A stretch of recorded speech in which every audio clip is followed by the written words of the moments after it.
Hello friends, স্বাগতম তোমাদের প্রিয় ইউটিউব চ্যানেল অধ্যয়ন। শুরু করার আগে বইটি খুলে রাখুন আর আমার সাথে পড়তে থাকুন। বইটির লেখক ইংলিশ ভাষায় লিখেছেন। প্রত্যেক ভাষারই একটি মাধুর্য আছে, তাই এই ইংলিশ থেকে বাংলায় রূপান্তর করার ফলে চলিত বাংলা ভাষা পাবেন না। কিছু ভুলও হতে পারে, ভুলের জন্য মার্জনা করবেন। আর একটি কথা, যদি ভিডিওটি দেখে তোমার উপকার হয়ে থাকে তাহলে সাবস্ক্রাইব ও লাইক করে দিও। চলো শুরু করি। Chapter 10, Period from 1000 to 1200 CE, Northern India. Part 2, The Senas of Bengal. Ballal Sena, 1158 to 1179 CE. Ballal Sena is associated with the revival of orthodox Hindu practices in Bengal, in particular with the establishment of the reactionary tradition of Kulinism, although there is no historical authenticity to these accounts. He married Ramadevi, the princess of the Western Chalukya Empire, which indicates that the Sena rulers maintained close social contact with South India. Wrote the Danasagara and Adbhutsagara. Lakshmana Sena, 1178 to 1207 CE. The military glory of the Sena dynasty reached its climax under Lakshmana Sena, who expanded the Sena empire to Assam, Orissa, Bihar, and probably to Varanasi as well. He also defeated Jayachandra of the Gahadewala's dynasty. 7 copper plate inscriptions pertaining to his reign describe him as a great military leader and a patron of learning. His victories over the kings of Gaur, Kamripa, Kalinga and Kashi have been mentioned in these inscriptions.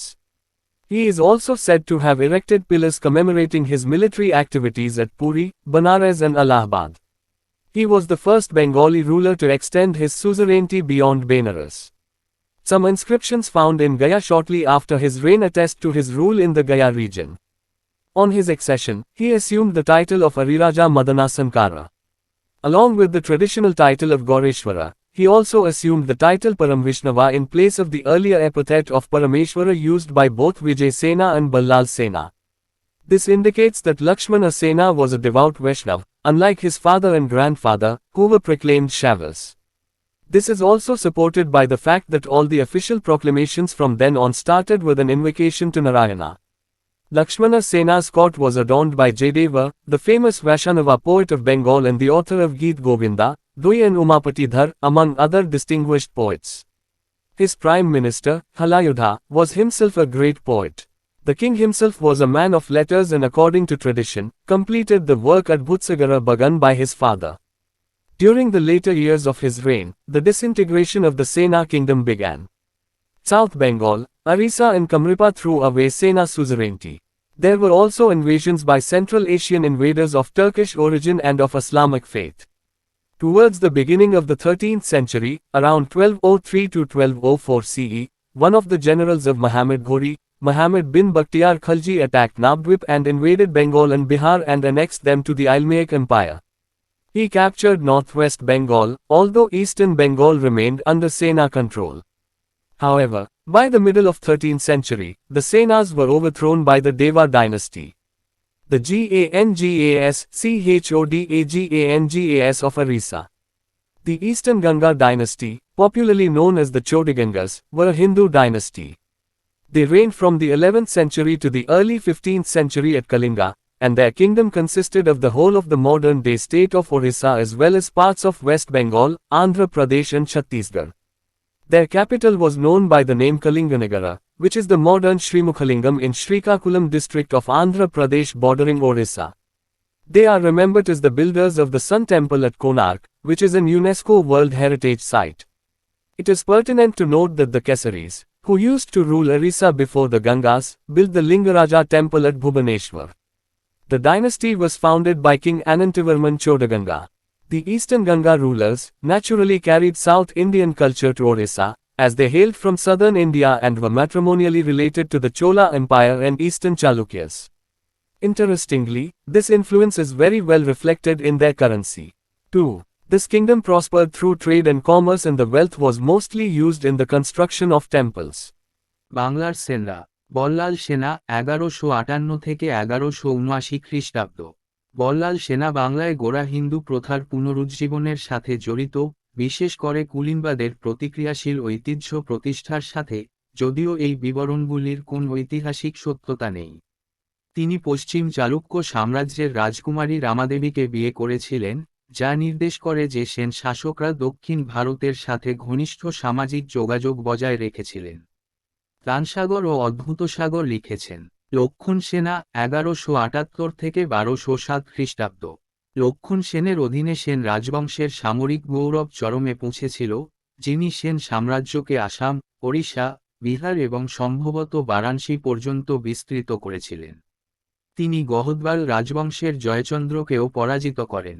7টি তাম্রফলকের শিলালিপি তার শাসনামলের সাথে সম্পর্কিত তাকে একজন মহান সামরিক নেতা এবং শিক্ষার পৃষ্ঠপোষক হিসাবে বর্ণনা করে। গৌড়, কামরূপ, কলিঙ্গ ও কাশীর রাজাদের উপর তার বিজয়ের কথা এই শিলালিপিতে উল্লেখ করা হয়েছে। তিনি পুরী, বেনারস এবং এলাহাবাদে তার সামরিক কর্মকাণ্ডের স্মরণে স্তম্ভ স্থাপন করেছিলেন বলেও বলা হয়। তিনিই প্রথম বাঙালি শাসক যিনি বেনারসের বাইরে তার আধিপত্য বিস্তার করেন। কিছু শিলালিপি গয়া অঞ্চলে তার শাসনের প্রমাণ দেয়। সিংহাসনে আরোহণ করে তিনি অরিরাজা মদনা শঙ্কর উপাধি গ্রহণ করেন। গৌড়েশ্বরের ঐতিহ্যবাহী উপাধির পাশাপাশি তিনি বিজয় সেনা এবং বল্লাল সেনা উভয়ের দ্বারা ব্যবহৃত পরমেশ্বরের পূর্বের উপাধির জায়গায় পরম বৈষ্ণব উপাধিও গ্রহণ করেছিলেন। এটি ইঙ্গিত দেয় যে লক্ষণ সেন একজন ধর্মপ্রাণ বৈষ্ণব ছিলেন, তার পিতা ও পিতামহের বিপরীতে, যাদেরকে শৈব বলে ঘোষণা করা হয়েছিল। এটি এই সত্য দ্বারাও সমর্থিত যে তারপর থেকে সমস্ত সরকারি ঘোষণা নারায়ণকে আমন্ত্রণ জানিয়ে শুরু হয়েছিল। লক্ষণ সেনের দরবারে জয়দেব বাংলার বিখ্যাত বৈষ্ণব কবি এবং গীত গোবিন্দের রচয়িতা ধৈ এবং উমাপতি ধর অন্যান্য বিশিষ্ট কবিদের দ্বারা শোভা পেত। তার প্রধানমন্ত্রী হলায়ুদ নিজে একজন মহান কবি ছিলেন। রাজা স্বয়ং অক্ষর পুরুষ ছিলেন এবং ঐতিহ্য অনুসারে তার পিতার সূচনা অদ্ভুতসাগরের কাজ সম্পন্ন করেন। তার রাজত্বের পরবর্তী বছরগুলিতে সেন রাজ্যের ভাঙন শুরু হয়। দক্ষিণবঙ্গ, উড়িষ্যা এবং কামরূপ সেনা আধিপত্য ছুঁড়ে ফেলেছে। এছাড়াও তুর্কি বংশোদ্ভূত এবং ইসলাম ধর্মের মধ্য এশিয়ার আক্রমণকারীদের আক্রমণ ছিল। 13তম শতাব্দীর শুরুতে আনুমানিক 1203 থেকে 1204 খ্রিস্টাব্দের দিকে মুহাম্মদ ঘড়ির অন্যতম সেনাপতি মুহাম্মদ বিন বখতিয়ার খলজি নবদ্বীপ আক্রমণ করেন এবং বাংলা ও বিহার আক্রমণ করেন এবং তাদের ইসলামিক সাম্রাজ্যের সাথে যুক্ত করেন। তিনি উত্তর পশ্চিমবঙ্গ দখল করেন, যদিও পূর্ব বাংলা সেনের নিয়ন্ত্রণে ছিল। যাইহোক 13 শতকের মাঝামাঝি সময়ে দেব রাজবংশের দ্বারা সেনদের উৎখাত করা হয়েছিল। উড়িষ্যার গঙ্গা চোদাগঙ্গা, পূর্ব গঙ্গা রাজবংশ, যা চোদাগঙ্গা নামে পরিচিত, একটি হিন্দু রাজবংশ ছিল। তারা কলিঙ্গে 11 শতক থেকে 15 শতকের গোড়ার দিকে রাজত্ব করেছিল এবং তাদের রাজ্যে সমগ্র আধুনিক ওড়িশা রাজ্যের পাশাপাশি পশ্চিমবঙ্গ, অন্ধ্রপ্রদেশ এবং ছত্তিশগড়ের কিছু অংশ ছিল। তাদের রাজধানী কলিঙ্গানগর নামে পরিচিত ছিল, যা ওড়িশার সীমান্তবর্তী অন্ধ্রপ্রদেশের শ্রীকাকুলাম জেলার আধুনিক শ্রীমুখলিঙ্গম। তাদেরকে কোণার্কের সূর্য মন্দিরের নির্মাতা হিসেবে স্মরণ করা হয়, যা ইউনেস্কোর বিশ্ব ঐতিহ্যবাহী স্থান। এটি লক্ষণীয় যে কেশরীরা, যারা গঙ্গার আগে উড়িষ্যা শাসন করতেন, তারা ভুবনেশ্বরে লিঙ্গরাজ মন্দির তৈরি করেছিলেন। রাজবংশটি প্রতিষ্ঠা করেছিলেন রাজা অনন্তবর্মন চোদাগঙ্গা।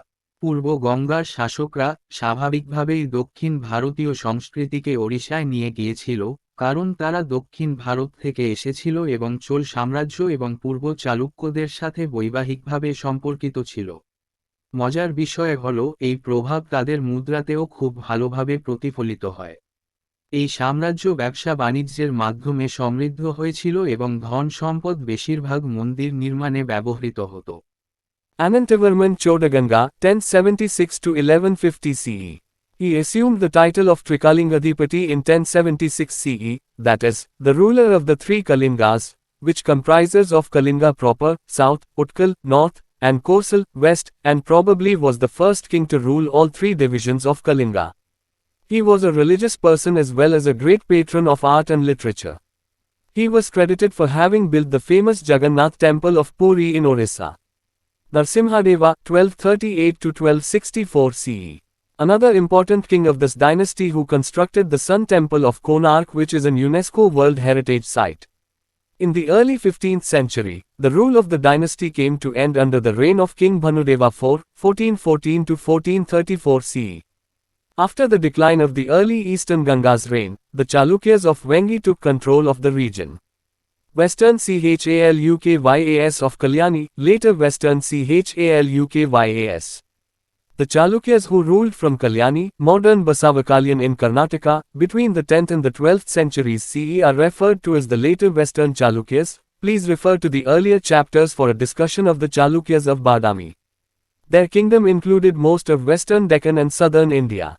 As you may recall that prior to the rise of the Chalukyas of Kalyani, most of Deccan and central India was controlled by the Rashtrakuta Empire of Manyakheta for over 2 centuries, but subsequently in 973 CE, following an invasion of Manyakheta by the Paramaras of Malwa and taking advantage of the confusion caused in the Rashtrakuta ranks by the same, a feudatory of the Rashtrakutas ruling from Bijapur region Tela or Tailapa II, defeated his overlords and made Manyakheta his capital. The dynasty expanded quickly and grew into an empire under Someshwara I, who moved the capital to Kalyani. Tailapa II, 957 to 997 CE. The founder of the later Western Chalukyas, who with the help of earlier Chalukya family and with the help of the Kadambas not only recovered much of the lost territories of earlier Chalukyas but also consolidated his realm. Satyasraya, 997 to 1008 CE.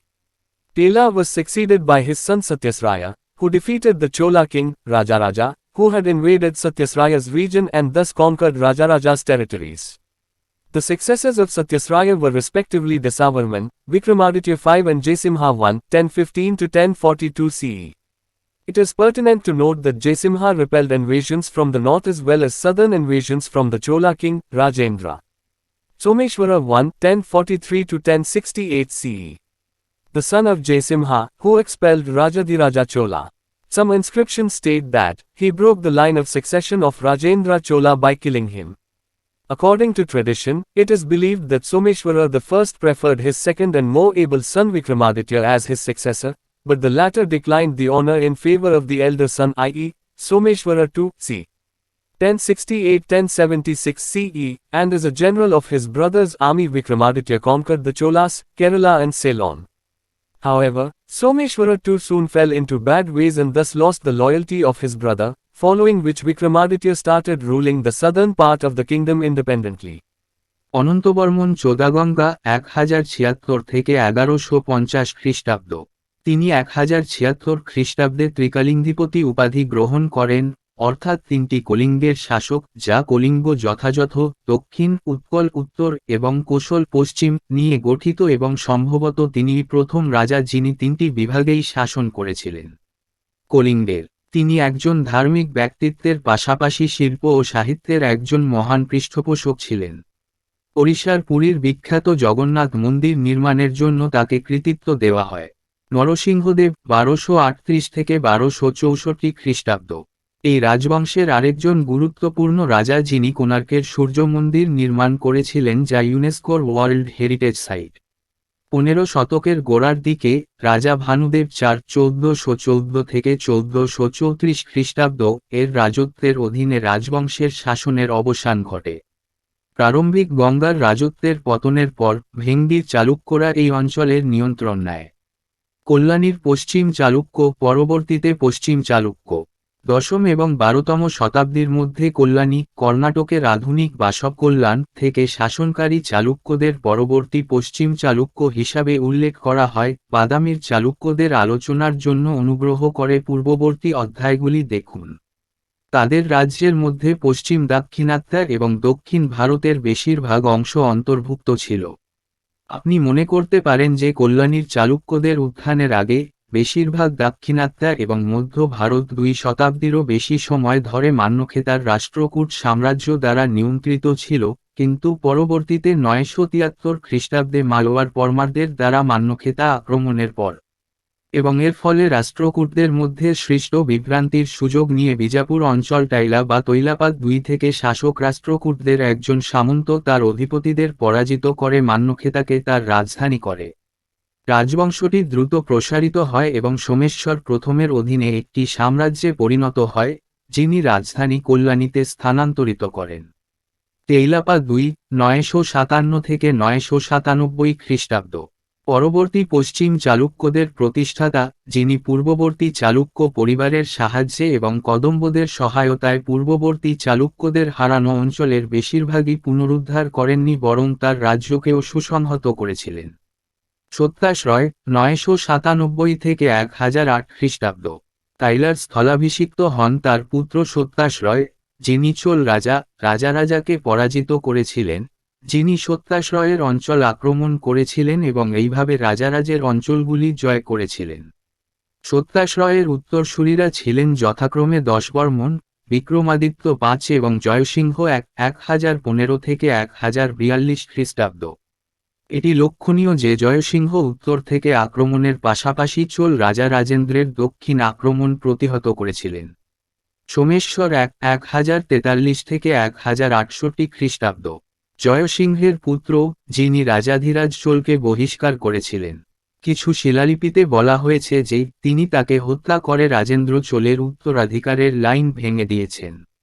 ঐতিহ্য অনুসারে এটা বিশ্বাস করা হয় যে সোমেশ্বর প্রথম তার দ্বিতীয় এবং আরও দক্ষ পুত্র বিক্রমাদিত্যকে তার উত্তরাধিকারী হিসাবে পছন্দ করেছিলেন, কিন্তু পরবর্তীটি বড় ছেলের অর্থাৎ সোমেশ্বর 2 আনুমানিক 1068 থেকে 1076 খ্রিস্টাব্দ এবং একজন জেনারেল হিসাবে সম্মান প্রত্যাখ্যান করেছিলেন। তার ভাইয়ের সেনাবাহিনীর বিক্রমাদিত্য চোল, কেরালা এবং সিলন জয় করেন। যাই হোক, সোমেশ্বর 2 শীঘ্রই খারাপ পথে পড়ে এবং এইভাবে তার ভাইয়ের আনুগত্য হারিয়ে ফেলে, যার অনুসরণে বিক্রমাদিত্য রাজ্যের দক্ষিণ অংশ স্বাধীনভাবে শাসন করতে শুরু করেন। Vikramaditya 6, 1076-1126 say. The greatest ruler of this dynasty, who earned the title Parmadideva and Tribhuvanamalla, meaning Lord of Three Worlds. Vikramaditya also received submission from the ruler of Konkan, and soon marched against Veera Rajendra Chola. The latter pled for peace by offering his daughter's hand to Vikramaditya. When Veera Rajendra died, Vikramaditya placed his brother-in-law, Adi Rajendra, on the throne of Cholas. After his brother-in-law was killed, Vikramaditya was defeated by the eastern Chalukya king Jaisimha, and was given the governorship of Bellari. However, in 1076 CE, Vikramaditya reclaimed his power with the aid of the Hoysalas and ascended the throne as Vikramaditya VI. He introduced Chalukya Vikrama era in 1076 CE. During the rule of Vikramaditya VI, the western Chalukyas convincingly contended with the Cholas. They ruled over territories that spread over most of the Deccan, between the Narmada River in the north and the Kaveri River in the south. He had several queens who ably assisted him in administration. The two great writers, named Bilhana and Vijnaneshwara, flourished in the court of Vikramaditya VI. He was the hero of Bilhana's Vikramankadeva Charitra. Bilhana came to his court from Kashmir and compared his rule to Ramaraj. Vijnaneshwara, the noted jurist in his court, wrote Mitikshara, a commentary on Yagnavalkya Smriti on Hindu family law. Of the king he wrote, "A king like Vikramarka is neither to be seen nor heard of." Vikramaditya VI was a shaver by faith and his rule saw prolific temple building activity. Notable constructions include the Mallikarjun temple, the Mahadeva temple, the Katabaheshwara temple and the Kalleshwara temple. The next successor, Someshwara II, was more interested in literary matters and thus could not stop Vishnuvardhana Hoysala to grasp the opportunity to declare independence. The later rulers were not very capable either, and gradually the feudatories of the Chalukyas started declaring independence. However, for some brief time under the leadership of Someshwara IV, the son of Tela II, the Chalukyas were able to recover their territory. His suzerainty was acknowledged by many rulers such as the last Kalachuri ruler, Singhana and the Kadambas of both Goar and Banavasi, and the Pandyas of Uchchangi. But with the attack from the Hoysalas under Veera Ballala I and the Yadavas of Devagiri, the later western Chalukya dynasty came to an end in about 1190 CE. Developments in art and architecture, and science and technology.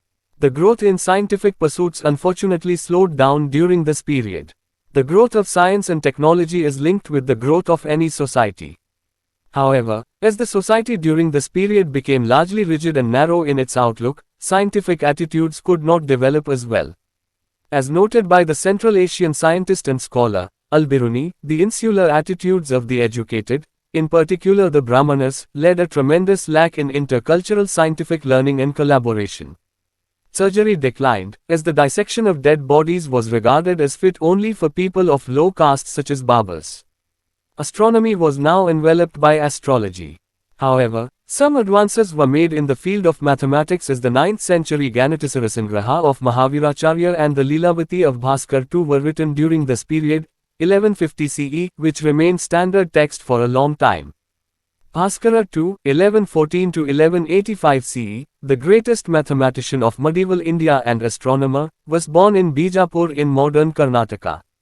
His main work, the Siddhanta Shiromani, Sanskrit for Crown of Treatises, is divided into 4 parts. Vikramaditya 6-1076-1126 খ্রিস্টাব্দ। এই রাজবংশের সর্বশ্রেষ্ঠ শাসক, যিনি পারমাদিদেব এবং ত্রিভুবনমোল্লা উপাধি অর্জন করেছিলেন, অর্থাৎ 3 জগতের প্রভু।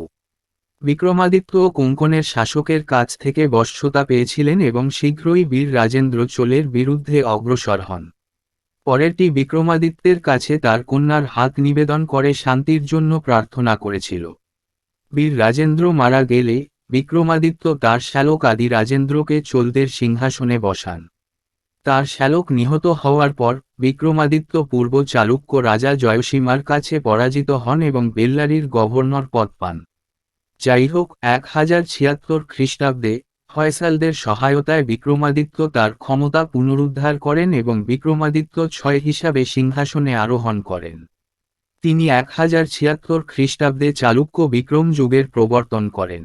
বিক্রমাদিত্যের শাসনামলে পশ্চিমা চালুক্যরা দৃঢ়ভাবে চোলদের সাথে বিবাদ করেছিল। তারা উত্তরে নর্মদা নদী এবং দক্ষিণে কাবেরী নদীর মধ্যবর্তী বেশিরভাগ দাক্ষিণাত্যের জুড়ে বিস্তৃত অঞ্চলগুলির উপর শাসন করেছিল। তার বেশ কিছু রানী ছিল যারা তাকে প্রশাসনে সহায়তা করেছিল। বিক্রমাদিত্যের দরবারে বিলহান ও বিজ্ঞানেশ্বর নামে 2 মহান লেখকের বিকাশ ঘটে। তিনি ছিলেন বিলহানের বিক্রমদেব চরিত্রের নায়ক। বিলহন কাশ্মীর থেকে তার দরবারে আসেন এবং তার শাসনকে রামরাজ্যের সাথে তুলনা করেন।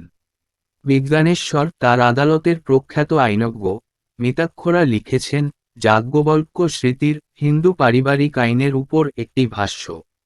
রাজা সম্পর্কে তিনি লিখেছেন, বিক্রমার্কের মতো রাজাকে দেখা যায় না, শোনা যায় না। বিক্রমাদিত্য 6 বিশ্বাসের দ্বারা একজন শৈব ছিলেন এবং তার শাসনে মন্দির নির্মাণের ব্যাপক কার্যকলাপ দেখা যায়। উল্লেখযোগ্য নির্মাণের মধ্যে রয়েছে মল্লিকার্জুন মন্দির, মহাদেব মন্দির, কৈতবেশ্বর মন্দির এবং কল্লেশ্বর মন্দির। পরবর্তী উত্তরসূরি সোমেশ্বর II সাহিত্যিক বিষয়ে আরও আগ্রহী ছিলেন এবং এইভাবে স্বাধীনতা ঘোষণার সুযোগটি উপলব্ধি করতে বিষ্ণুবর্ধন হয়সালাকে থামাতে পারেননি। পরবর্তী শাসকরাও খুব একটা সক্ষম ছিল না এবং ধীরে ধীরে চালুক্যদের সামন্তরা স্বাধীনতা ঘোষণা করতে থাকে। যাই হোক, তাইলা II এর পুত্র সোমেশ্বর IV এর নেতৃত্বে কিছু সংক্ষিপ্ত সময়ের জন্য চালুক্যরা তাদের অঞ্চল পুনরুদ্ধার করতে সক্ষম হয়েছিল। তার আধিপত্য অনেক শাসক যেমন শেষ কালাচুরি শাসক, সিংহনার এবং গোয়া ও বানভাসী উভয়ের কদম্ব এবং উৎসঙ্গীর পাণ্ডরা স্বীকার করেছিলেন। কিন্তু বীর বল্লাল একের অধীনে হয়সাল এবং দেবগিরির যাদবদের আক্রমণের ফলে পরবর্তী পশ্চিম চালুক্য রাজবংশ প্রায় 1190 খ্রিস্টাব্দে শেষ হয়ে যায়। শিল্প ও স্থাপত্য এবং বিজ্ঞান ও প্রযুক্তির উন্নয়ন। দুর্ভাগ্যবশত এই সময়ের মধ্যে বৈজ্ঞানিক সাধনার বৃদ্ধি ধীর হয়ে যায়। বিজ্ঞান ও প্রযুক্তির বিকাশ যে কোন সমাজের উন্নতির সাথে জড়িত। যাই হোক, এই সময়ের সমাজ তার দৃষ্টিভঙ্গিতে অনেকাংশে অনমনীয় ও সংকীর্ণ হয়ে পড়ায় বৈজ্ঞানিক দৃষ্টিভঙ্গিও গড়ে উঠতে পারেনি। মধ্য এশীয় বিজ্ঞানী ও পণ্ডিত আল বিরুনি যেমন উল্লেখ করেছেন, শিক্ষিতদের, বিশেষ করে ব্রাহ্মণদের অন্তর্নিহিত মনোভাব, আন্তঃসাংস্কৃতিক বৈজ্ঞানিক শিক্ষা এবং সহযোগিতার অভাবের কারণ। অস্ত্রোপচার প্রত্যাখ্যান করেছিল, কারণ মৃতদেহের ব্যবচ্ছেদ শুধুমাত্র নাপিতদের মতো নিম্ন বর্ণের লোকদের জন্য উপযুক্ত বলে বিবেচিত হয়েছিল। জ্যোতির্বিদ্যা এখন জ্যোতিষশাস্ত্র দ্বারা আবৃত ছিল। যাই হোক, গণিতের ক্ষেত্রে কিছু অগ্রগতি সাধিত হয়েছিল কারণ মহাবীরাচার্যের 9ম শতাব্দীর গণিতসার সংগ্রহ এবং ভাস্কর II এর লীলাবতী এই সময়কালে 1150 খ্রিস্টাব্দ রচিত হয়েছিল, যা দীর্ঘ সময়ের জন্য প্রমিত পাঠ ছিল। ভাস্কর II 1114 থেকে 1185 খ্রিস্টাব্দ মধ্যযুগীয় ভারতের সর্বশ্রেষ্ঠ গণিতবিদ এবং জ্যোতির্বিজ্ঞানী, আধুনিক কর্ণাটকের বিজাপুরে জন্মগ্রহণ করেছিলেন। তার প্রধান কাজ সিদ্ধান্ত শিরোমণি ক্রান অফ ট্রিটিজেস এর জন্য সংস্কৃত 4টি ভাগে বিভক্ত। Parts of Siddhanta Shiromani. Leelavati deals with arithmetic and covers calculations, progressions, measurement, permutations and other topics. B.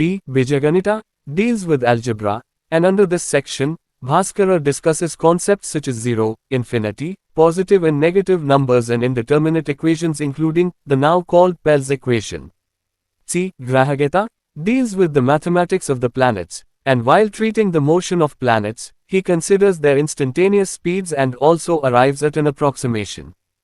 Bhaskara accurately defined many astronomical quantities, including, for example, the length of the sidereal year, the time that is required for the Earth to orbit the Sun, as 365.2588 days. D. Goladhyaya deals with mathematics of the spheres. He also wrote another treatise named the Karana Kotuhala. Bhaskara's work on calculus predates Newton and Leibniz by over half a millennium. He was perhaps the first to conceive the differential coefficient and differential calculus and its application to astronomical problems and computations. In the field of medicine, certain minerals like mercury were discovered. Many books were written on plant sciences and for the treatment of animals, but not much research was done on the interbreeding of horses, and this further resulted in the perennial dependence of Indians on imports of horses from Central Asia. The system of education, which had gradually developed in the earlier period, continued without much change. The concept of mass education did not exist. Reading and writing was confined to a small section of the Brahmanas and the upper castes. The main subjects taught were the branches of Vedas and grammar. Education of a more formal kind with greater emphasis on secular subjects continued to be provided at some Buddhist viharas such as Nalinda, Vikramashila and Uddandapura monasteries of Bihar. Kashmir was another prominent center of education, and many Shaiva sects and centers of learning flourished during this period. A number of important maths education centers were set up at Madurai and Sringeri in South India. The various centers of education provided an impetus to discussions on religion and philosophy. সিদ্ধান্ত শিরোমণির অংশ এ, লীলাবতী পাটিগণিতের সাথে deal করে এবং গণনা, অগ্রগতি, পরিমাপ, স্থানান্তর এবং অন্যান্য বিষয়গুলিকে কভার করে। বীজগণিতা বীজগণিত নিয়ে কাজ করে এবং এই বিভাগের অধীনে ভাস্করা শূন্য, অসীম, ধনাত্মক এবং ঋণাত্মক সংখ্যা এবং পেলের সমীকরণ সহ এখন বলা হয় অনিশ্চিত সমীকরণের মতো ধারণা নিয়ে আলোচনা করে। সি. গ্রহগায়িতা গ্রহের গণিত নিয়ে কাজ করে এবং গ্রহের গতির চিকিৎসা করার সময় সে তাদের তাৎক্ষণিক গতি বিবেচনা করে এবং একটি আনুমানিক সময়ও পৌঁছে যায়। ভাস্কর অনেক জ্যোতির্বিজ্ঞানের পরিমাণকে সঠিকভাবে সংজ্ঞায়িত করেছেন, যার মধ্যে রয়েছে উদাহরণস্বরূপ পার্শ্ববর্তী বছরের দৈর্ঘ্য, পৃথিবীর সূর্যকে প্রদক্ষিণ করার জন্য যে সময়টি প্রয়োজন তা হল 365.2583। ডি. গোলোধ্যায় গোলকের গণিত নিয়ে কাজ করে। এছাড়াও তিনি করণ কৌতূহল নামে আরেকটি গ্রন্থ রচনা করেন। ক্যালকুলাসের উপর ভাস্করের কাজটি নিউটন এবং লাইবনিজের অর্ধ সহস্রাব্দেরও বেশি সময় আগে করেছে। তিনি সম্ভবত প্রথম ডিফারেন্সিয়াল সহগ এবং ডিফারেন্সিয়াল ক্যালকুলাস এবং জ্যোতির্বিজ্ঞানের সমস্যা এবং গণনার ক্ষেত্রে এর প্রয়োগের ধারণা করেছিলেন। ওষুধের ক্ষেত্রে পারদের মতো কিছু খনিজ আবিষ্কৃত হয়েছিল। উদ্ভিদ বিজ্ঞান এবং প্রাণীদের চিকিৎসার জন্য অনেক বই লেখা হয়েছিল, কিন্তু ঘোড়ার আন্তঃপ্রজনন নিয়ে খুব বেশি গবেষণা করা হয়নি এবং এর ফলে মধ্য এশিয়া থেকে ঘোড়া আমদানির উপর ভারতীয়দের বহুবর্ষ নির্ভরতা তৈরি হয়েছিল। আগের যুগে ধীরে ধীরে গড়ে ওঠা শিক্ষা ব্যবস্থা খুব একটা পরিবর্তন ছাড়াই অব্যাহত ছিল। গণশিক্ষার ধারণা ছিল না। পঠন পাঠন ব্রাহ্মণ ও উচ্চবর্ণের একটি ক্ষুদ্র অংশে সীমাবদ্ধ ছিল। প্রধান বিষয় পড়ানো হতো বেদ ও ব্যাকরণের শাখা।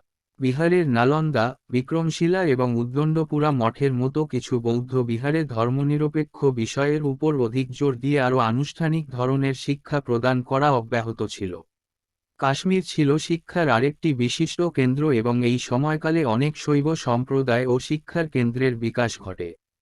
দক্ষিণ ভারতের মাদুরাই এবং শৃঙ্গেরিতে বেশ কয়েকটি গুরুত্বপূর্ণ গণিত শিক্ষা কেন্দ্র স্থাপন করা হয়েছিল। শিক্ষার বিভিন্ন কেন্দ্র ধর্ম ও দর্শন নিয়ে আলোচনার জন্য প্রেরণা যোগায়। Religious movements and beliefs and development in philosophy. This period is marked by the revival and expansion of Hinduism and a continued decline of Buddhism and Jainism. Apart from the intellectual challenge posed to Buddhism and Jainism by the revived Hinduism, at certain occasions there were instances of violence and forcible occupations of their sacred places as well.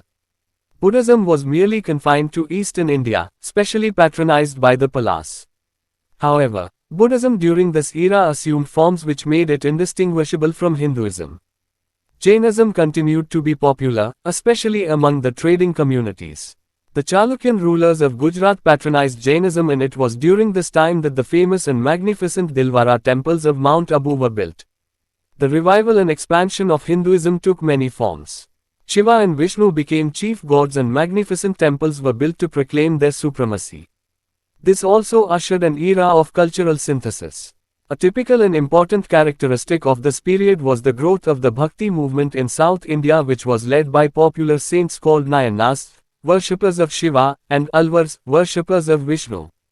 In Alvar Bhakti, the relationship between the devotee and Krishna was often expressed in terms of the lover-beloved or mother-child relationship, whereas in Nayanar Bhakti, the relationship between the god and the devotee was similar to that between master and slave.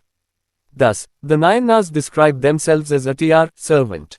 From the 7th century onwards, the cult of Bhakti began to dominate the religious life of the South Indians, and these saints played a major role in propagating it. The word Bhakti comes from the root bhaj, which means to share or participate. Thus, the word Bhakta implies one who shares or participates in the divine. These saints rejected austerities and spoke and wrote in local languages such as Tamil and Telugu, which not only made them popular but also allowed common people to join the Bhakti movement. They looked upon religion not as matter of cold, formal worship but based on a living bond between the god and the worshipper. These saints went from place to place carrying their message of love and devotion. They belonged to both upper castes and lower castes and also included women saints. Even though they disregarded the inequalities of caste, they did not oppose the caste system as such. The Bhakti movement, apart from bringing over many Buddhists and Jainas to the Hindu fold, won over many tribals as well. Another popular movement which arose during the 12th century was the Lingayat or Veer Shaiva movement. Its founder was Basava and his nephew Channabasava, who lived at the court of the Kalachuri kings of Karnataka. The Lingayats were worshippers of Shiva and established their faith after bitter disputes with the Jainas. They strongly opposed the caste system and child marriage, and rejected feasts, fasts, pilgrimage and sacrifices. They supported widow remarriage. It is also pertinent to mention the Siddhas, or Sitars, of Tamil Nadu, who held contrasting views with the Bhakti tradition, although some of their ideologies are considered to have originated during the first Sangam age. Their attitude against idol worship and their stress on yoga and right conduct distinguished them from the Bhakti cults. They believed in the oneness of the transcendental being, monotheism, in the world as well as in charity towards men. The Siddha saints were mostly Shaiva, who professed and practiced an unorthodox type of sadhana, spiritual practices, to attain liberation. A Siddha obtains yogic powers called Siddhi by constant practice of certain yogic disciplines and tapasya. Along with that, they also used rasayanas, which were substances that were said to transform the body to make it potentially deathless, and a particular type of pranayama, breathing practice. The Siddhas are also believed to be the founders of Varmam, a kind of martial art for self-defense and medical treatment simultaneously. Varmam are specific points located in the human body, which, when pressed in different ways, can give various results, such as disabling an attacker in self-defense, or balancing a physical condition as an easy first aid medical treatment. The Tamil Siddhas were the first to develop Nadi Parthal, pulse reading, to identify the origin of diseases. It is believed that this method was later adopted and used in Ayurveda. In the period that the Bhakti movement was gaining popularity in South India, Tantra was gaining traction in northern India. They too denounced the caste system and the privileges claimed by the Brahmanas. Tantra, like Bhakti, was open to all. The most famous Hindu yogi who adopted these practices was Gorakhnath, and his followers came to be called Nathpanthis. Many schools of philosophy came into existence in this period. Moksha, salvation, became the main subject of the Darshana schools. Hindu philosophy is generally classified into 6 orthodox or classical schools, Astika, and 3 heterodox, Nastika, schools. The basic difference between these two branches of philosophy schools is based on the recognition of the Vedas. The orthodox schools recognize the authority of the Vedas, while the heterodox schools do not believe in the authority of Vedas. Out of these 9 systems, 8 are atheistic as there is no place for God in them, and only the Uttaramimamsa, which is also called Vedanta, has a place for God in it. By the beginning of Christian era, 6 prominent schools of philosophy, Shadarshan, developed, which are Samkhya, Yoga, Nyaya, Vaisheshik, Purva Mimamsa and Uttar Mimamsa, Vedanta. ধর্মীয় আন্দোলন এবং বিশ্বাস এবং দর্শনের বিকাশ। এই সময়কাল হিন্দু ধর্মের পুনরুজ্জীবন ও সম্প্রসারণ এবং বৌদ্ধ ও জৈন ধর্মের ক্রমাগত পতন দ্বারা চিহ্নিত। পুনরুজ্জীবিত হিন্দু ধর্মের দ্বারা বৌদ্ধ ও জৈন ধর্মের সামনে বুদ্ধিবৃত্তিক চ্যালেঞ্জ ছাড়াও নির্দিষ্ট কিছু অনুষ্ঠানে সহিংসতা দৃষ্টান্ত এবং জোরপূর্বক তাদের পবিত্র স্থান দখলের ঘটনাও ঘটেছে। বৌদ্ধ ধর্ম শুধুমাত্র পূর্ব ভারতে সীমাবদ্ধ ছিল, বিশেষভাবে পালদের পৃষ্ঠপোষকতা। যাই হোক, এই যুগে বৌদ্ধ ধর্ম এমন রূপ ধারণ করেছিল যা এটিকে হিন্দু ধর্ম থেকে আলাদা করে তোলে। জৈন ধর্ম জনপ্রিয় হতে থাকে, বিশেষ করে ব্যবসায়ী সম্প্রদায়ের মধ্যে। গুজরাটের চালুক্য শাসকরা জৈন ধর্মের পৃষ্ঠপোষকতা করেছিলেন এবং এই সময়েই মাউন্ট আবুর বিখ্যাত এবং মহৎ দিলওয়ারা মন্দিরগুলি নির্মিত হয়েছিল। হিন্দু ধর্মের পুনরুজ্জীবন ও সম্প্রসারণ নানা রূপ নিয়েছে। শিব এবং বিষ্ণু প্রধান দেবতা হয়ে ওঠেন এবং তাদের আধিপত্য ঘোষণা করার জন্য মহৎ মন্দিরগুলি নির্মিত হয়েছিল। এটি সাংস্কৃতিক সংশ্লেষণের একটি যুগেরও সূচনা করেছিল। এই সময়ের একটি সাধারণ এবং গুরুত্বপূর্ণ বৈশিষ্ট্য ছিল দক্ষিণ ভারতে ভক্তি আন্দোলনের বৃদ্ধি, যার নেতৃত্বে ছিলেন জনপ্রিয় সাধু নয়নর, শিবের উপাসক, এবং আলভার, বিষ্ণুর উপাসক। আলভার ভক্তিতে ভক্ত এবং কৃষ্ণের মধ্যে সম্পর্ক প্রায়ই প্রেমিক প্রেয়সী বা মা সন্তানের সম্পর্কের পরিপ্রেক্ষিতে প্রকাশ করা হয়েছিল, যেখানে নয়নার ভক্তিতে দেবতা এবং ভক্তের মধ্যে সম্পর্কটি প্রভু এবং দাসের মধ্যের মতোই ছিল। তাই নয়নারা নিজেদেরকে আতিয়ার সেবক বলে বর্ণনা করে। 7 শতকের পর থেকে ভক্তি সাধনা দক্ষিণ ভারতীয়দের ধর্মীয় জীবনে প্রাধান্য পেতে শুরু করে এবং এই সাধুরা এটি প্রচারে একটি প্রধান ভূমিকা পালন করেছিল। ভক্তি শব্দটি মূল ভজ থেকে এসেছে, যার অর্থ ভাগ করা বা অংশগ্রহণ করা। এইভাবে ভক্ত শব্দের অর্থ সেই ব্যক্তি যিনি ঐশ্বরিকতায় অংশ নেন বা অংশগ্রহণ করেন। এই সাধুরা তপস্যা প্রত্যাখ্যান করেছিলেন এবং তামিল এবং তেলেগুর মতো স্থানীয় ভাষায় কথা বলতেন এবং লিখেছিলেন, যা তাদের কেবল জনপ্রিয় করে তোলেনি বরং সাধারণ মানুষকে ভক্তি আন্দোলনে যোগদান করার অনুমতি দিয়েছে। তারা ধর্মকে ঠান্ডা আনুষ্ঠানিক উপাসনার বিষয় হিসেবে দেখেননি, বরং ঈশ্বর ও উপাসকের মধ্যে একটি জীবন্ত বন্ধনের ভিত্তিতে দেখেছেন। এই সাধুরা তাদের ভালোবাসা এবং ভক্তির বার্তা বহন করে জায়গায় জায়গায় গিয়েছিলেন। তারা উচ্চ বর্ণ এবং নিম্ন বর্ণ উভয়েরই ছিল এবং নারী সাধুদেরও অন্তর্ভুক্ত ছিল। যদিও তারা জাতপাতের বৈষম্যকে উপেক্ষা করেছিল, তারা বর্ণপ্রথার বিরোধিতা করেনি।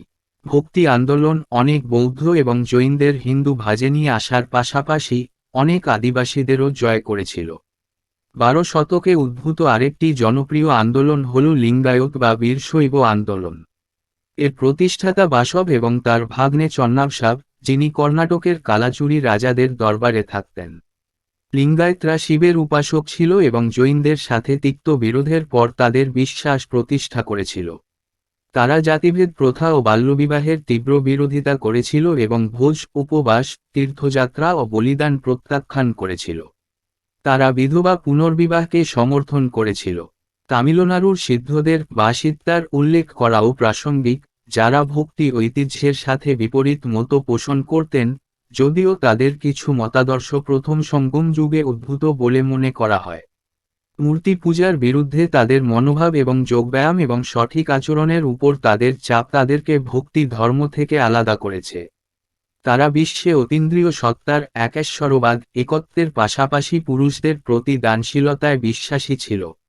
সিদ্ধ সাধকগণ বেশিরভাগই ছিলেন শৈব, যারা মুক্তি লাভের জন্য একটি অপ্রথাগত ধরনের সাধনা, আধ্যাত্মিক অনুশীলন স্বীকার করতেন এবং অনুশীলন করতেন।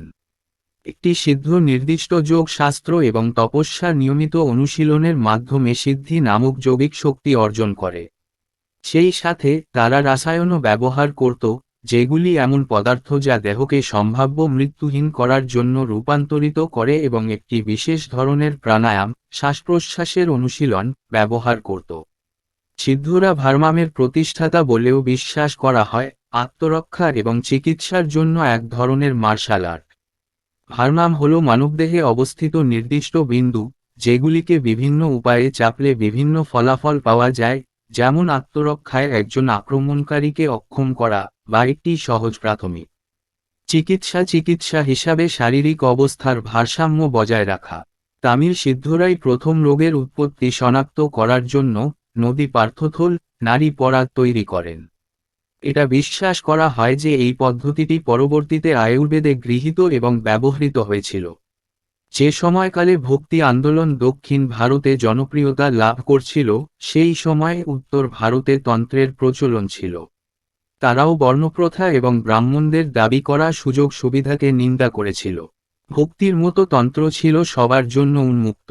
সর্বাধিক বিখ্যাত হিন্দু যোগী যিনি এই অনুশীলনগুলি গ্রহণ করেছিলেন তিনি ছিলেন গোরখনাথ এবং তার অনুসারীদের নাথপন্থী বলা হতো। এই যুগে দর্শনের অনেক স্কুলের অস্তিত্ব আসে। মুখ্য দর্শন বিদ্যালয়ের প্রধান বিষয় হয়ে ওঠে। হিন্দু দর্শনকে সাধারণত 6টি অর্থোডক্স বা ক্লাসিক্যাল স্কুল, আস্তিকা এবং 3টি হেটেরোডক্স, নাস্তিক স্কুলে শ্রেণীবদ্ধ করা হয়। দর্শনশাস্ত্রের স্কুলগুলির এই দুটি শাখার মধ্যে মৌলিক পার্থক্য বেদের স্বীকৃতির উপর ভিত্তি করে। অর্থোডক্স স্কুলগুলি বেদের কর্তৃত্বকে স্বীকৃতি দেয়, যখন হেটেরোডক্স স্কুলগুলি বেদের কর্তৃত্বে বিশ্বাস করে না। এই 9টি ব্যবস্থার মধ্যে 8টি নাস্তিক কারণ তাদের মধ্যে ঈশ্বরের কোনো স্থান নেই এবং শুধুমাত্র উত্তর মীমাংসা, যাকে বেদান্তও বলা হয়, এতে ঈশ্বরের স্থান রয়েছে। খ্রিস্টীয় যুগের প্রারম্ভে দর্শনের 6টি বিশিষ্ট বিদ্যালয় সদর্শন গড়ে ওঠে, যেগুলি হল সাংখ্য, যোগ, ন্যায়, বৈশেষিক, পূর্ব মীমাংসা এবং উত্তর মীমাংসা, Vedanta. Schools of philosophy. Samkhya literally means count. Oldest school of philosophy, founded by Kapila. Samkhya is strongly dualist as its philosophy regards the universe as consisting of two realities, Purusha, consciousness, and Prakriti, matter, which is further composed of three basic gunas, elements, namely, tamas, rajas and sattva. According to this school, a person can attain salvation through the acquisition of real knowledge and his participation in the life cycle can be ended forever. This knowledge can be acquired through pratyaksha, perception, anumanya, inference, and shabda, hearing. Emphasizes that it is self-knowledge that leads to liberation and not any exterior influence or agent. Self-knowledge can be attained by the means of concentration and meditation. Samkhya forms the philosophical basis for yoga. In Samkhya, the necessity of God is not felt for epistemological clarity about the interrelationship between higher self, individual self and the universe around us. According to this philosophy, the presence of divine agency is not essential for the creation of the world as the world owes its creation and evolution more to the nature or Prakriti than to God. B. Yoga. The yoga school founded by Patanjali, which presents a practical path for the realization of the self based on the method of physical and mental discipline by releasing Purusha from Prakriti. Practice of control over pleasure, senses and bodily organs is central theme of this school.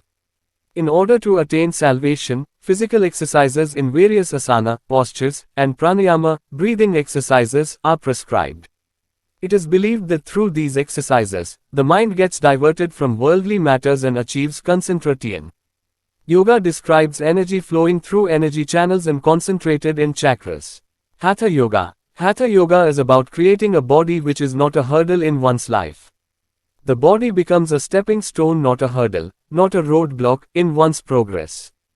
Raja Yoga. Classical yoga and Ashtanga yoga is a form of meditation which enriches the mind, wherein it is trained to stay focused at one point. It aims at the calming of the mind using a succession of steps, ultimately culminating in samadhi. Yoga does not require belief in God, although such a belief is accepted as help in initial stage of mental concentration and control of mind. It thus admits the existence of God as a teacher and guide. C. Nyay, also known as School of Analysis, which developed as a system of logic by Gautam. Its principles are mentioned in Nyay Sutras. Nyay philosophy believes in the supremacy of logic and adopts a scientific approach as it holds that nothing is acceptable unless it is in accordance with reason and experience. Nyai states that the world is real and the philosophy does not follow a monist view. This school advocates the theory of pramanas, proofs, which are the means of obtaining true knowledge. According to it, the Pradhan Pramana or principal means of obtaining knowledge is Pratyaksha Pramana, knowledge obtained through the five senses. There are also other pramanas like Anumana, inference, through which we can obtain true knowledge, and Shabda Pramana, a statement of an expert. Many later philosophers claimed to belong to this school. For instance, Vatsyayan, who wrote Nyaya Bhashya, Udayan, who wrote Kusumanjali, and so on. D. Vaisheshika. This school propounded by Kannada gives importance to discussion of dravya or material elements. This school propounded the atomic theory and can be marked as the beginning of the physics in ancient India. Earth, water, fire, air and ether, sky, are the aggregates, which combined give rise to new objects. It signifies a realistic and objective way of looking at the universe. A. Mimsa, also called Purva Mimsa, which literally signifies the art of reasoning and interpretation. According to Mimsa, the Vedas contain the eternal truth. In order to attain salvation, it strongly recommends the performance of yajna, Vedic sacrifices, which needed the services of the priests and legitimized the social distance between the different varnas. This philosophy relies on the Brahmanas and the Sanhitas of the Vedas. It is often argued that the Brahmanas wanted to maintain their ritual authority and preserve social hierarchy through the propagation of Mimsa. F. Vedanta, also known as Uttara Mimsa. Vedanta signifies the end of the Veda. The Brahmaputra of Badarayana compiled in the 2nd century BCB formed its basic text. According to Vedanta, the world is Maya, illusion, and there is only one real iti, Brahman. Therefore, it lays emphasis on Brahmagyan, and relies on the Upanishads. While Purva Mimamsa discusses the fire sacrifices of the Vedic rituals in the Sanhitas and the Brahmanas, Vedanta throws light on the esoteric teachings of the Aranyakas, the forest scriptures, and the Upanishads. Vedanta has its roots in Samkhya philosophy. The self or the Atman, soul, is identical with Brahman, and hence if a person acquires the knowledge of the self, he acquires the knowledge of Brahman and thus attains salvation. Both Brahman and Atman are eternal and indestructible. The theory of karma is closely linked to Vedanta philosophy, which signifies that in his present birth a person has to bear the consequences of his actions performed in his previous birth. The core message of Vedanta is that every action must be governed by the discriminating faculty that is the intellect. The mind can make mistakes, but the intellect lets us know if the action is in our interest or not.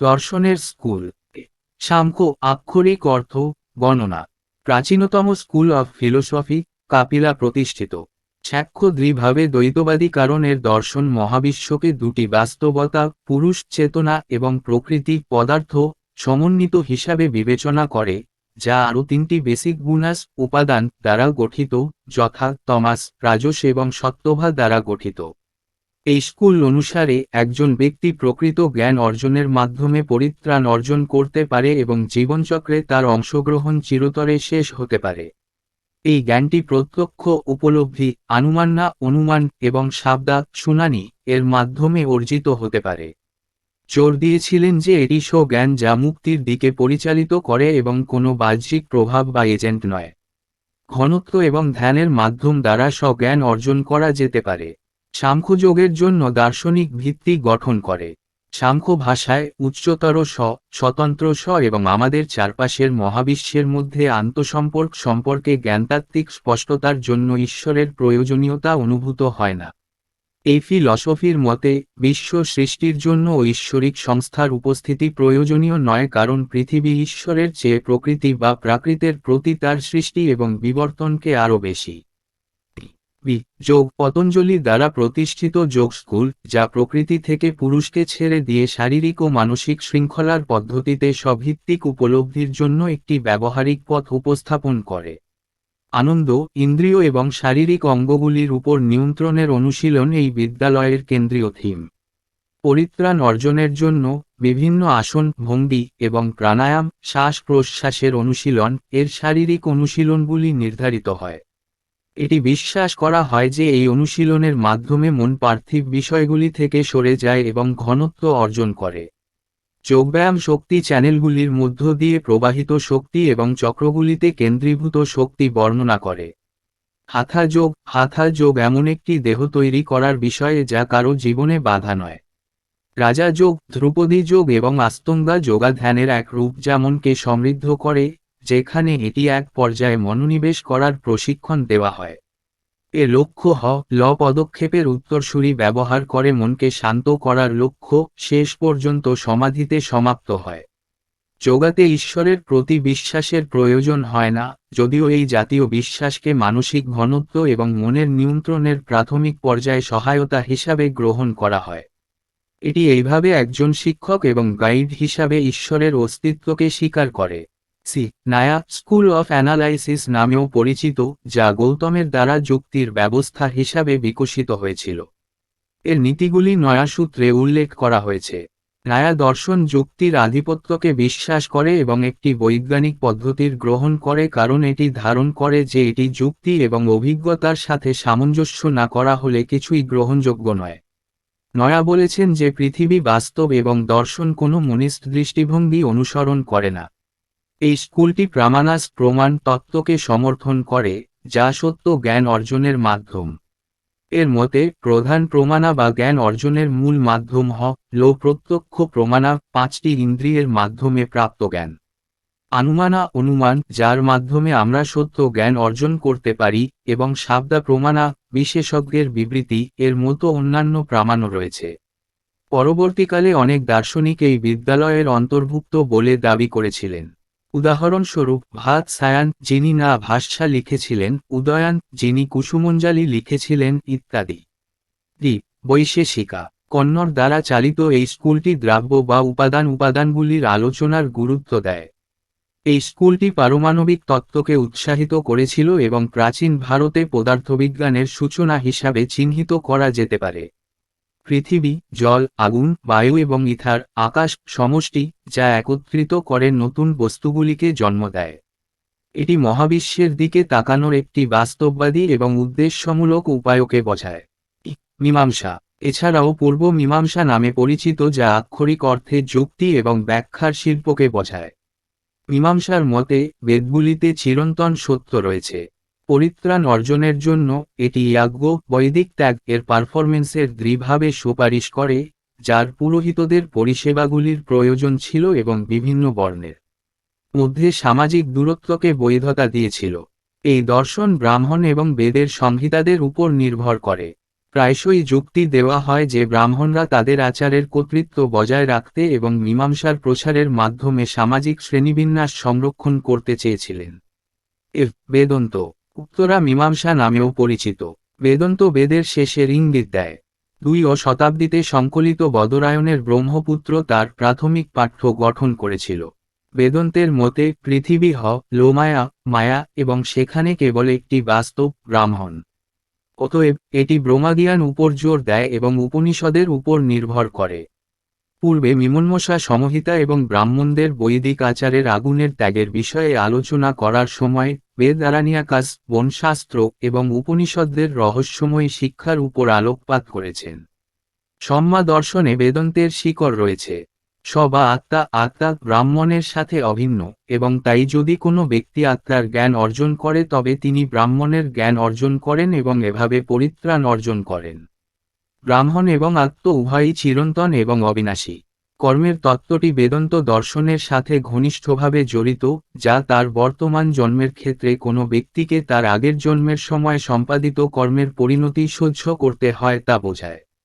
বেদান্তের মূল বার্তাটি প্রতিটি ক্রিয়া অবশ্যই বুদ্ধিহীন অনুষদ দ্বারা পরিচালিত হতে হবে, যা বুদ্ধি মন ভুল করতে পারে, তবে বুদ্ধি আমাদের জানতে দেয় যে ক্রিয়াটি আমাদের আগ্রহের মধ্যে রয়েছে কিনা। There are three sub-branches for Vedanta. Absolute monism or Advaita, non-dualist Vedanta of Shankara. Shankara was a major proponent of Vedanta in the 9th century. He considers Brahman to be without any attributes and considers knowledge or jnana to be the chief means of salvation. Shankara argues that the Atman is completely identical with Brahman. He believed in only one reality. According to Shankara, the Atman experiences a false sense of plurality and individuality under the influence of the delusive power of Maya. While Maya has the ambiguous ontological status of being neither real nor unreal, the only true reality is Brahman, which is pure consciousness, eternal and unchanging. According to him, God and the created world are one and differences arise due to ignorance. He identifies two levels of reality, conventional reality and absolute reality. For instance, he explains that a person looks at a coiled rope and thinks that it is a snake. The rope seems like a real snake, but it is not. Thus, ignorance is the reason for this mistake of taking conventional reality for absolute reality. The way for salvation is devotion to God and understanding the oneness of the Atman with the Brahman. Visistadvaita Advaita or qualified monism, non-dualism of Ramanuja. Ramanuja wrote a commentary on Vedanta in 12th century and combined Vaishnava Bhakti with Upanishadic monism. He identifies the Brahman with Vishnu, holding that Brahman is Saguna, possesses attributes, in contrast to Sankara's attributeless or Nirguna Brahman. The road to salvation lies in practicing devotion or loving faith. Ramanuja asserts that the relationship between Brahman and the Atman is similar to relationship of a red rose and redness. Just as the red rose cannot exist without redness, similarly Brahman cannot exist without the Atman. Hence, according to Ramanuja, Atman and Brahman are distinct but inseparable. Dvaita of Madhva. The Dvaita or dualist school of Hindu Vedanta philosophy originated in 13th century South India with Sri Madhvacharya, Madhva. Madhva wrote commentaries on the Brahmasutra and Upanishads, and a work called the Bharatatatparya Nirnaya, based on the Puranas and the epics. He considers God to be completely different from the individual soul in the world. He asserts that the individual soul has many defects, but it can attain near perfection by worshipping God. According to him, the relationship between God and the soul can best be described as a relationship between the master and servant. Madhva and his followers call their system Tattvavada, the realist viewpoint. Madhva maintains that even though living beings and inert matter are dependent upon Brahman, such dependence differentiates them from him and makes them discrete entities, tattvas. Thus, reality in Madhva's system consists of three basic elements: God, the souls, Jivasi, and insentient matter, Jada. He views Vishnu as preeminent above all other deities on the basis of his unique characteristics. It is interesting to note that the first four classical schools are not entirely based on Vedas, but the last two, the Mimsa and Vedanta, certainly rely on the Vedas. বেদান্তের তিনটি উপশাখা রয়েছে: পরম অদ্বৈতবাদ বা শঙ্করের অদ্বৈত, অদ্বৈতবাদী বেদান্ত। শঙ্কর নবম শতাব্দীতে বেদান্তের একজন প্রধান প্রবক্তা ছিলেন। তিনি ব্রাহ্মণকে কোনো গুণবিহীন মনে করেন এবং জ্ঞান বা জ্ঞানকে মোক্ষের প্রধান উপায় মনে করেন। শঙ্কর যুক্তি দেন যে আত্মা ব্রাহ্মণের সাথে সম্পূর্ণ অভিন্ন। তিনি একটি মাত্র বাস্তবতায় বিশ্বাস করতেন। শঙ্করের মতে, মায়ার প্রলাপক শক্তির প্রভাবে আত্মা বহুত্ব ও স্বকীয়তার মিথ্যা অনুভূতি অনুভব করে। যদিও মায়া বাস্তব বা অবাস্তব না হওয়ার অস্পষ্ট অটলজিক্যাল অবস্থা, একমাত্র সত্য বাস্তবতা হল রুক্ষ, যা বিশুদ্ধ চেতনা, শাশ্বত এবং অপরিবর্তনীয়। তার মতে, ঈশ্বর ও সৃষ্ট জগৎ এক এবং অজ্ঞতার কারণেই ভিন্নতা দেখা দেয়। তিনি বাস্তবতার দুটি স্তর চিহ্নিত করেছেন: প্রচলিত বাস্তবতা এবং পরম বাস্তবতা। উদাহরণস্বরূপ, তিনি ব্যাখ্যা করেন যে একজন ব্যক্তি কুণ্ডলীকৃত দড়ির দিকে তাকায় এবং মনে করে যে এটি একটি সাপ। দড়িটিকে সত্যিকারের সাপের মতো মনে হলেও তা নয়। এভাবে প্রচলিত বাস্তবতাকে পরম বাস্তবতার জন্য গ্রহণ করার এই ভুলের কারণ অজ্ঞতা। পরিত্রাণের উপায় হল ঈশ্বরের প্রতি ভক্তি এবং ব্রহ্মের সাথে আত্মার একত্ব বোঝা। দর্শনদ্বৈত, অদ্বৈত বা যজ্ঞ অদ্বৈতবাদ। রামানুজের অদ্বৈতবাদ। রামানুজ 12 শতকে বেদান্তের উপর একটি ভাষ্য লিখেছিলেন এবং বৈষ্ণব ভক্তিকে উপনিষদিক অদ্বৈতবাদের সাথে যুক্ত করেছিলেন। তিনি ব্রাহ্মণকে বিষ্ণুর সাথে শনাক্ত করেন। শঙ্করের গুণহীন বা নির্গুণ ব্রাহ্মণের বিপরীতে ব্রাহ্মণকে সগুণ, গুণের অধিকারী বলে ধরেন। পরিত্রাণের রাস্তা ভক্তি বা প্রেমময় বিশ্বাস অনুশীলনের মধ্যে নিহিত। রামানুজ জোর দিয়ে বলেছেন যে ব্রাহ্মণ এবং আত্মার মধ্যে সম্পর্ক একটি লাল গোলাপ এবং লালের সম্পর্কের অনুরূপ। লাল গোলাপ যেমন লালা ছাড়া থাকতে পারে না, তেমনি আত্মা ছাড়া রুক্ষ থাকতে পারে না। তাই রামানুজের মতে আত্মা এবং রুক্ষ পৃথক কিন্তু অবিচ্ছেদ্য। মাধবের দ্বৈত। হিন্দু বেদান্ত দর্শনের দ্বৈত বা দ্বৈতবাদী স্কুলটি 13 শতকের দক্ষিণ ভারতের শ্রী মাধবাচার্যের মাধব সাথে উদ্ভূত হয়েছিল। মাধব ব্রহ্মসূত্র ও উপনিষদের উপর ভাষ্য লিখেছেন এবং পুরাণ ও মহাকাব্যের উপর ভিত্তি করে ভারততাৎপর্যনির্ণয় নামে একটি রচনা লিখেছেন। তিনি ঈশ্বরকে ব্যক্তি আত্মা এবং জগৎ থেকে সম্পূর্ণ আলাদা বলে মনে করেন। তিনি দাবি করেন যে স্বতন্ত্র আত্মার অনেক ত্রুটি রয়েছে, কিন্তু ঈশ্বরের উপাসনা করে এটি সম্পূর্ণতা অর্জন করতে পারে। তার মতে ভগবান ও আত্মার সম্পর্ককে কর্তা ও ভৃত্যের মধ্যে সম্পর্ক হিসেবে সবচেয়ে ভালোভাবে বর্ণনা করা যায়। মাধব এবং তার অনুসারীরা তাদের সিস্টেমকে তত্ত্ববাদ বাস্তববাদী দৃষ্টিভঙ্গি বলে। মাধব মনে করেন যে যদিও জীব এবং জড় পদার্থ ব্রাহ্মণের উপর নির্ভরশীল, এই ধরনের নির্ভরতা তাদের তার থেকে আলাদা করে এবং তাদের পৃথক সত্তা তত্ত্ব করে তোলে। এইভাবে মাধবের ব্যবস্থায় বাস্তবতা তিনটি মৌলিক উপাদান নিয়ে গঠিত: ঈশ্বর, আত্মা, জীবাশী এবং অবোধ বস্তু জাদা। তিনি তার অনন্য বৈশিষ্ট্যের ভিত্তিতে বিষ্ণুকে অন্যান্য সমস্ত দেবতার উপরে অগ্রগণ্য মনে করেন। এটা লক্ষণীয় যে প্রথম চারটি শাস্ত্রীয় বিদ্যালয়ে সম্পূর্ণরূপে বেদের উপর ভিত্তি করে নয়, কিন্তু শেষ দুটি, মীমাংসা এবং বেদান্ত, অবশ্যই বেদের উপর নির্ভরশীল। Heterodox schools of Indian philosophy. Heterodox schools or unorthodox, Nastika, schools of Indian philosophy do not accept the authority of the Vedas. The following are the heterodox schools. Charvaka, Lokaita. Its founder was Charvaka, the author of the Barhaspatya Sutras in the final centuries before the Common Era.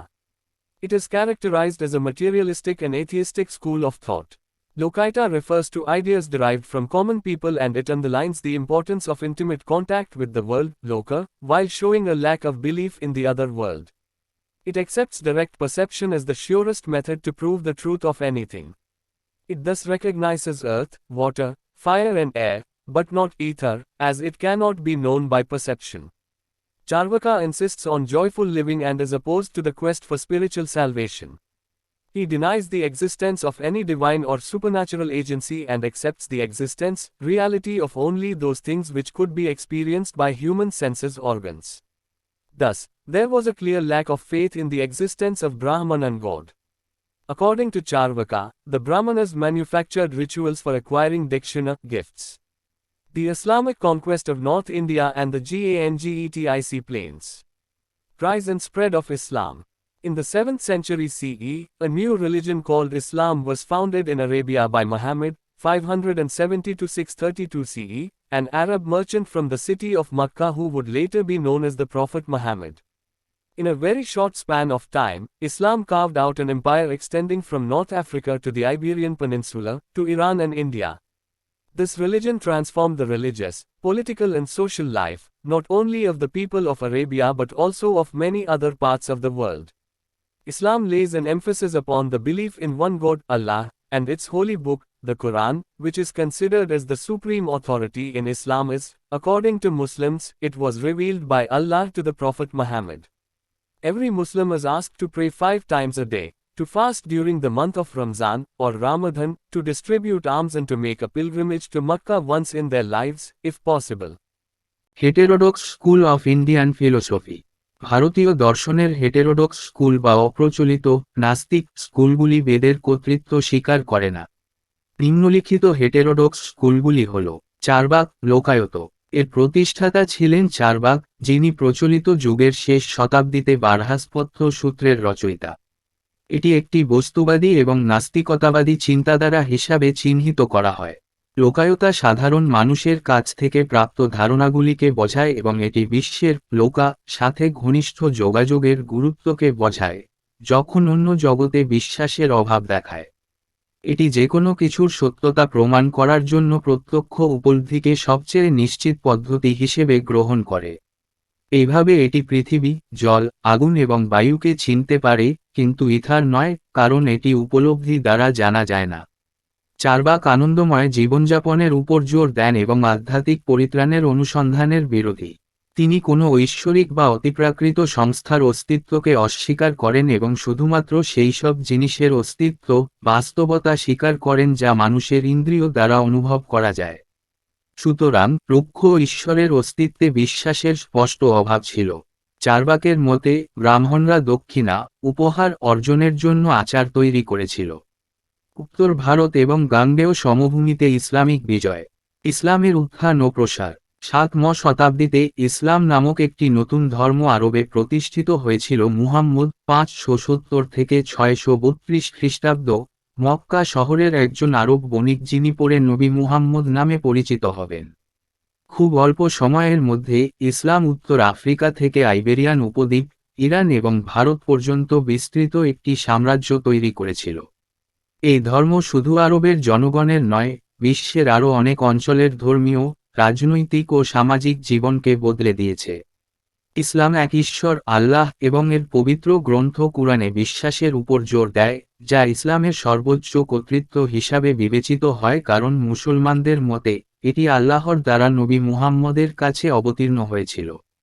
প্রত্যেক মুসলমানকে দিনে 5 বার প্রার্থনা করতে, রমজান মাসে বা রমজান রোজা রাখতে, ভিক্ষা বিতরণ করতে এবং সম্ভব হলে তাদের জীবনে একবার মক্কায় তীর্থযাত্রা করতে বলা হয়। A brief history of Islam. In 613 CE, Muhammad found himself receiving messages from Allah, and learned that he was a prophet in the same line as Moses and Jesus Christ. At first, the pagan Arabs were tolerant, but gradually, when Muhammad began insulting the traditional pagan deities and insisted that the pagan Arabs and their ancestors will burn in hell for eternity for worshipping false gods, they began to regard Muhammad and his followers with disdain and placed a trade embargo on them. Muhammad was ridiculed in public. The slaves who followed him were beaten by their pagan masters. In order to escape this persecution, Muhammad and his followers fled from Mecca to Medina in 622 CE, where they were welcomed by the local pagan and Jewish tribes. From his new base in Medina, Muhammad sent his followers out to raid the merchant caravans of the pagan Arabs. In response, the pagans began guarding their caravans with armed soldiers. In 624 CE, the Muslims attacked and defeated a heavily guarded merchant caravan and took many of the pagans captive. This incident is known as the Battle of Badr and was the first major battle in the Muslim conquest of Arabia. Till 628 CE, Muhammad expanded his territorial control over the area to the north of Medina and waged war with a number of both pagan and Jewish Arab tribes. Muhammad promised his followers eternal paradise in the afterlife if they fought for his cause. As Muhammad's power and influence grew, his relations with the 3 Jewish tribes of Medina began to deteriorate, and Muhammad expelled the first 2 tribes, namely, the Banu Qaynuqa in 624 CE and the Banu Nadir in c. 625 CE, from Medina and then massacred the final tribe, the Banu Qurayza in 627 CE. In 630 CE, Muhammad conquered his hometown of Mecca, and over the next 2 years he sent his armies all over western Arabia to conquer the remaining pagan tribes. Muhammad demolished the pagan temples and accepted their surrender only when they agreed to convert to his new religion. After the death of the Prophet in 632 CE, the task of providing religious and political leadership to the Muslims passed on to the caliphs, Islamic leaders, known as the Rashidun, rightly guided. The word caliph is derived from the Arabic word, khalifa, which means deputy, and was the title given to the rulers who succeeded Prophet Muhammad. Between 632 and 661 CE, there were 4 pious caliphs, all close companions of the Prophet. The policy of the Rashidun caliphs was to continue Muhammad's aggressive territorial expansion. The first of these companions to be appointed caliph was Abu Bakr, who was one of Muhammad's father-in-law and had been the first man after Muhammad to convert to Islam. Abu Bakr's first task was to suppress a rebellion in Arabia, wars of apostasy, that had been started by various Arab tribes that had renounced their conversion to Islam after the death of Muhammad. Once these wars were completed, Abu Bakr began the invasion of the 2 major superpowers of the region, the Byzantine Empire of the Mediterranean and the Sassanid Empire of Persia. Both of these empires were in a weak state, having been in almost continuous war with each other for an entire century and were unable to mount much effective resistance. Abu Bakr died in 634 CE and leadership passed to the next caliph Umar, another early convert to Islam who had spent 17 years at Muhammad's side. During the caliphate of Umar, Muslim armies conquered almost the entire Middle East, including the Levant, Egypt and much of Persia. The rest of Persia was conquered under the reigns of the 2 subsequent Rashidun caliphs, Uthman and Ali. The Umayyad Caliphate, 66 to 750 CE, succeeded the pious caliphs. The Umayyad dynasty gave stability and prosperity to the caliphate and was followed by the Abbasid Caliphate 750 to 1258 CE. During the time of later Abbasids, the caliphs began to lose political control and independent sultans, Muslim rulers, emerged in several regions. ইসলামের সংক্ষিপ্ত ইতিহাস 613 খ্রিস্টাব্দে মুহাম্মদ নিজেকে আল্লাহর কাছ থেকে বার্তা পেয়েছিলেন এবং শিখেছিলেন যে তিনি মুসা এবং যীশু খ্রিস্টের মতো একই ধারার একজন নবী ছিলেন। প্রথমে পৌত্তলিক আরবরা সহনশীল ছিল, কিন্তু ধীরে ধীরে যখন মুহাম্মদ ঐতিহ্যবাহী পৌত্তলিক দেবদেবীদের অপমান করতে শুরু করেন এবং জোর দিয়েছিলেন যে পৌত্তলিক আরবরা এবং তাদের পূর্বপুরুষরা মিথ্যা দেবতাদের উপাসনার জন্য অনন্তকাল নরকে জ্বলবে, তখন তারা মুহাম্মদ এবং তার অনুসারীদের ঘৃণার চোখে দেখতে শুরু করে এবং তাদের উপর বাণিজ্য নিষেধাজ্ঞা আরোপ করেছে। জনসম্মুখে মুহাম্মদকে উপহাস করা হয়েছিল। তার অনুসরণকারী কৃতদাসরা তাদের পৌত্তলিক প্রভুদের দ্বারা প্রহার করেছিল। এই নিপীড়ন থেকে বাঁচার জন্য মুহাম্মদ এবং তার অনুসারীরা 622 খ্রিস্টাব্দে মক্কা থেকে মদিনায় পালিয়ে যান, যেখানে স্থানীয় পৌত্তলিক ও ইহুদি উপজাতিরা তাদের স্বাগত জানায়। মদিনায় তার নতুন ঘাঁটি থেকে মুহাম্মদ তার অনুসারীদের পাঠান পৌত্তলিক আরবদের বণিক কাফেলা আক্রমণ করার জন্য। জবাবে পৌত্তলিকরা সশস্ত্র সৈন্য নিয়ে তাদের কাফেলা পাহারা দিতে শুরু করে। 624 খ্রিস্টাব্দে মুসলমানরা আক্রমণ করে এবং একটি ভারী রক্ষিত বণিক কাফেলাকে পরাজিত করে এবং অনেক পৌত্তলিককে বন্দী করে। এই ঘটনাটি বদর যুদ্ধ নামে পরিচিত এবং এটি ছিল আরবের মুসলিম বিজয়ের প্রথম বড় যুদ্ধ। 628 খ্রিস্টাব্দ পর্যন্ত মুহাম্মদ মদিনার উত্তরে এলাকার উপর তার আঞ্চলিক নিয়ন্ত্রণ প্রসারিত করেন এবং বেশ কয়েকটি পৌত্তলিক ও ইহুদি আরব উপজাতির সাথে যুদ্ধ পরিচালনা করেন। মুহাম্মদ তার অনুসারীদের পরকালে অনন্ত স্বর্গের প্রতিশ্রুতি দিয়েছিলেন যদি তারা তার উদ্দেশ্যে লড়াই করে। মুহাম্মদের ক্ষমতা এবং প্রভাব বৃদ্ধির সাথে সাথে মদিনার 3টি ইহুদি গোত্রের সাথে তার সম্পর্কের অবনতি হতে শুরু করে এবং মুহাম্মদ প্রথম 2টি উপজাতিকে, যেমন 624 খ্রিস্টাব্দে বনু কাইনুকা এবং 625 খ্রিস্টাব্দে বনু নাদির, মদিনা থেকে বহিষ্কার করেন এবং তারপরে চূড়ান্ত গোত্রকে 627 খ্রিস্টাব্দে বনু কুরাইজা হত্যা করে। 630 খ্রিস্টাব্দে মুহাম্মদ তার নিজ শহর মক্কা জয় করেন এবং পরবর্তী 2 বছরে তিনি অবশিষ্ট পৌত্তলিক উপজাতিদের জয় করার জন্য সমগ্র পশ্চিম আরবে তার সেনাবাহিনী প্রেরণ করেন।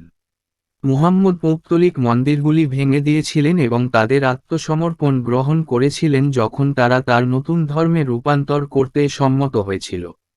632 খ্রিস্টাব্দে নবীর মৃত্যুর পর মুসলমানদের ধর্মীয় ও রাজনৈতিক নেতৃত্ব প্রদানের দায়িত্ব রাশিদুন, সঠিক নির্দেশিত, নামে পরিচিত খলিফাদের, ইসলামী নেতাদের হাতে চলে যায়। খলিফা শব্দটি আরবি শব্দ খলিফা থেকে উদ্ভূত হয়েছে, যার অর্থ ডেপুটি, এবং এটি ছিল নবী মুহাম্মদের স্থলাভিষিক্ত শাসকদের উপাধি। 632 থেকে 661 খ্রিস্টাব্দের মধ্যে 4 জন ধার্মিক খলিফা ছিলেন, সকলেই নবীর ঘনিষ্ঠ সহচর ছিলেন। রাশিদুন খলিফাদের নীতি ছিল মুহাম্মদের আগ্রাসী আঞ্চলিক সম্প্রসারণ অব্যাহত রাখা। খলিফা নিযুক্ত হওয়া এই সাহাবীদের মধ্যে প্রথম ছিলেন আবু বকর, যিনি ছিলেন মুহাম্মদের শ্বশুর এবং মুহাম্মদের পর প্রথম ব্যক্তি যিনি ইসলাম গ্রহণ করেছিলেন। আবু বকরের প্রথম কাজ ছিল আরবের একটি বিদ্রোহ, ধর্মত্যাগের যুদ্ধ, দমন করা যা বিভিন্ন আরব উপজাতিদের দ্বারা শুরু হয়েছিল যারা মুহাম্মদের মৃত্যুর পর ইসলামে ধর্মান্তরিত হয়েছিল। এই যুদ্ধগুলি শেষ হয়ে গেলে আবু বকর এই অঞ্চলের 2টি প্রধান পরাশক্তি, ভূমধ্যসাগরের বাইজেন্টাইন সাম্রাজ্য এবং পারস্যের সাসানিদ সাম্রাজ্যের আক্রমণ শুরু করেন। এই উভয় সাম্রাজ্যই দুর্বল অবস্থায় ছিল, পুরো 1 শতাব্দী ধরে একে অপরের সাথে প্রায় অবিরাম যুদ্ধে লিপ্ত ছিল এবং খুব বেশি কার্যকর প্রতিরোধ গড়ে তুলতে পারেনি। আবু বকর 634 খ্রিস্টাব্দে মারা যান এবং নেতৃত্ব পরবর্তী খলিফা উমরের হাতে চলে যায়, যিনি ইসলামে ধর্মান্তরিত আরেকজন প্রারম্ভিক ছিলেন যিনি মুহাম্মদের পাশে 17 বছর অতিবাহিত করেছিলেন। উমরের খিলাফতের সময় মুসলিম বাহিনী লেভান্ট, মিশর এবং পারস্য সহ প্রায় সমগ্র মধ্যপ্রাচ্য জয় করেছিল। পরবর্তী 2 রাশিদুন খলিফা উত্তমান ও আলীর শাসনামলে বাকি পারস্য জয় করা হয়। উমাইয়া খিলাফত 66 থেকে 750 খ্রিস্টাব্দ ধার্মিক খলিফাদের স্থলাভিষিক্ত হয়। উমাইয়া রাজবংশ খিলাফতকে স্থিতিশীলতা ও সমৃদ্ধি দেয় এবং আব্বাসীয় খিলাফত 750 থেকে 1258 খ্রিস্টাব্দ অনুসরণ করে। পরবর্তী আব্বাসীয়দের সময়ে খলিফারা রাজনৈতিক নিয়ন্ত্রণ হারাতে শুরু করে এবং বিভিন্ন অঞ্চলে স্বাধীন সুলতানদের মুসলিম শাসক আবির্ভাব ঘটে। The age of conflict 1000 to 1200 CE. The period from 1000 to 1200 CE witnessed many changes both in West and Central Asia, and in northern India as well. The continuous incursions of the Turkish tribesmen from Central Asia, the mercenary character of the Turkish soldiers who switched loyalties often, and the strife between the different Muslim sects and between the different regions made the period restless and gave it the tag of the age of conflict. Towards the end of this period, there were a series of incursions of the Turks into northern India. As a part of the expansion policy of the Umayyad Caliphate, the invasion started as early as the 8th century in India. Moreover, Arabs were also attracted by the wealth promised by India, since Arab merchants and sailors boasted of the great wealth of the Indian territories that they had witnessed in their journeys. In 712 CE, Arabs invaded India from the northwest region, Sindh, under Muhammad bin Qasim, who was a general of the Umayyad Caliphate. However, the reason for the invasion of Sindh was to avenge the plunder of Arab ships by the pirates of Dalal. When King Dahiya refused to punish the pirates, Hajjaj, the governor of Iraq, dispatched an army under his nephew and son-in-law Muhammad bin Qasim. He arrived in Sindh in 712 CB, and besieged Dalal, which was situated on the sea coast. Then he annexed Nerun, Hyderabad, and Sivastan, Savin, followed by a decisive victory over King Dar at the fort of Roar near his capital Alor. Subsequently, Alor, Brahmanabad and Multan, near Indus River and parts of Lower Punjab, were taken. The invading Arabs also killed a large number of fleeing soldiers. This military conquest is mentioned in the Chachnama, which is an early 13th century Persian translation of an old Arabic history of bin Qasim. Though his rule lasted only for 2 years, yet it greatly disturbed the economic life of Sindh, and a large number of people and merchants fled from Sindh. However, many Arabs settled down in Sindh and the Arab influence continued for a long period. The Ghaznavids and Mahmud of Ghazni. By the end of the 9th century CE, the Abbasid Caliphate was in decline and a large number of states under Islamized Turks were beginning to emerge. It is interesting to note that during the 9th century, the Turks had entered the Abbasid Empire as palace guards and mercenary soldiers, but they soon emerged as kingmakers. These new rulers assumed title of Amir-ul-Umra, commander of commanders, at first, and later, Sultan. Towards the end of the 9th century, Transoxiana, Khorasan and parts of Iran were being ruled by the Samanids, who were Iranians by descent. The Samanids had frequent battles with Turkish tribesmen on their northern and eastern frontiers. It was during this struggle that a new type of soldiers known as the Ghazi emerged, who were fighters as well as missionaries. They acted as auxiliaries of the regular armies, and in lieu of regular salaries took recourse to plunder. The Ghazis took on the Turks in tough battles. In the course of time, many Turks became Muslims themselves, and these Islamized Turkish tribes emerged as the greatest defenders and crusaders of Islam. In the 9th and 10th centuries, most of Afghanistan was under the control of the Samanids. Among the Samanid governors was a Turkish slave, Alptijan, who started as the governor of Balkh and in course of time established an independent Turkish dynasty with its capital at Ghazni, Afghanistan. He was succeeded by his slave and son-in-law, Sabaktagin, who established his own rule in Ghazni in 977 CE. The Samanid kingdom soon ended, and the Ghaznavids took over the task of defending the Islamic lands from the Central Asian tribesmen.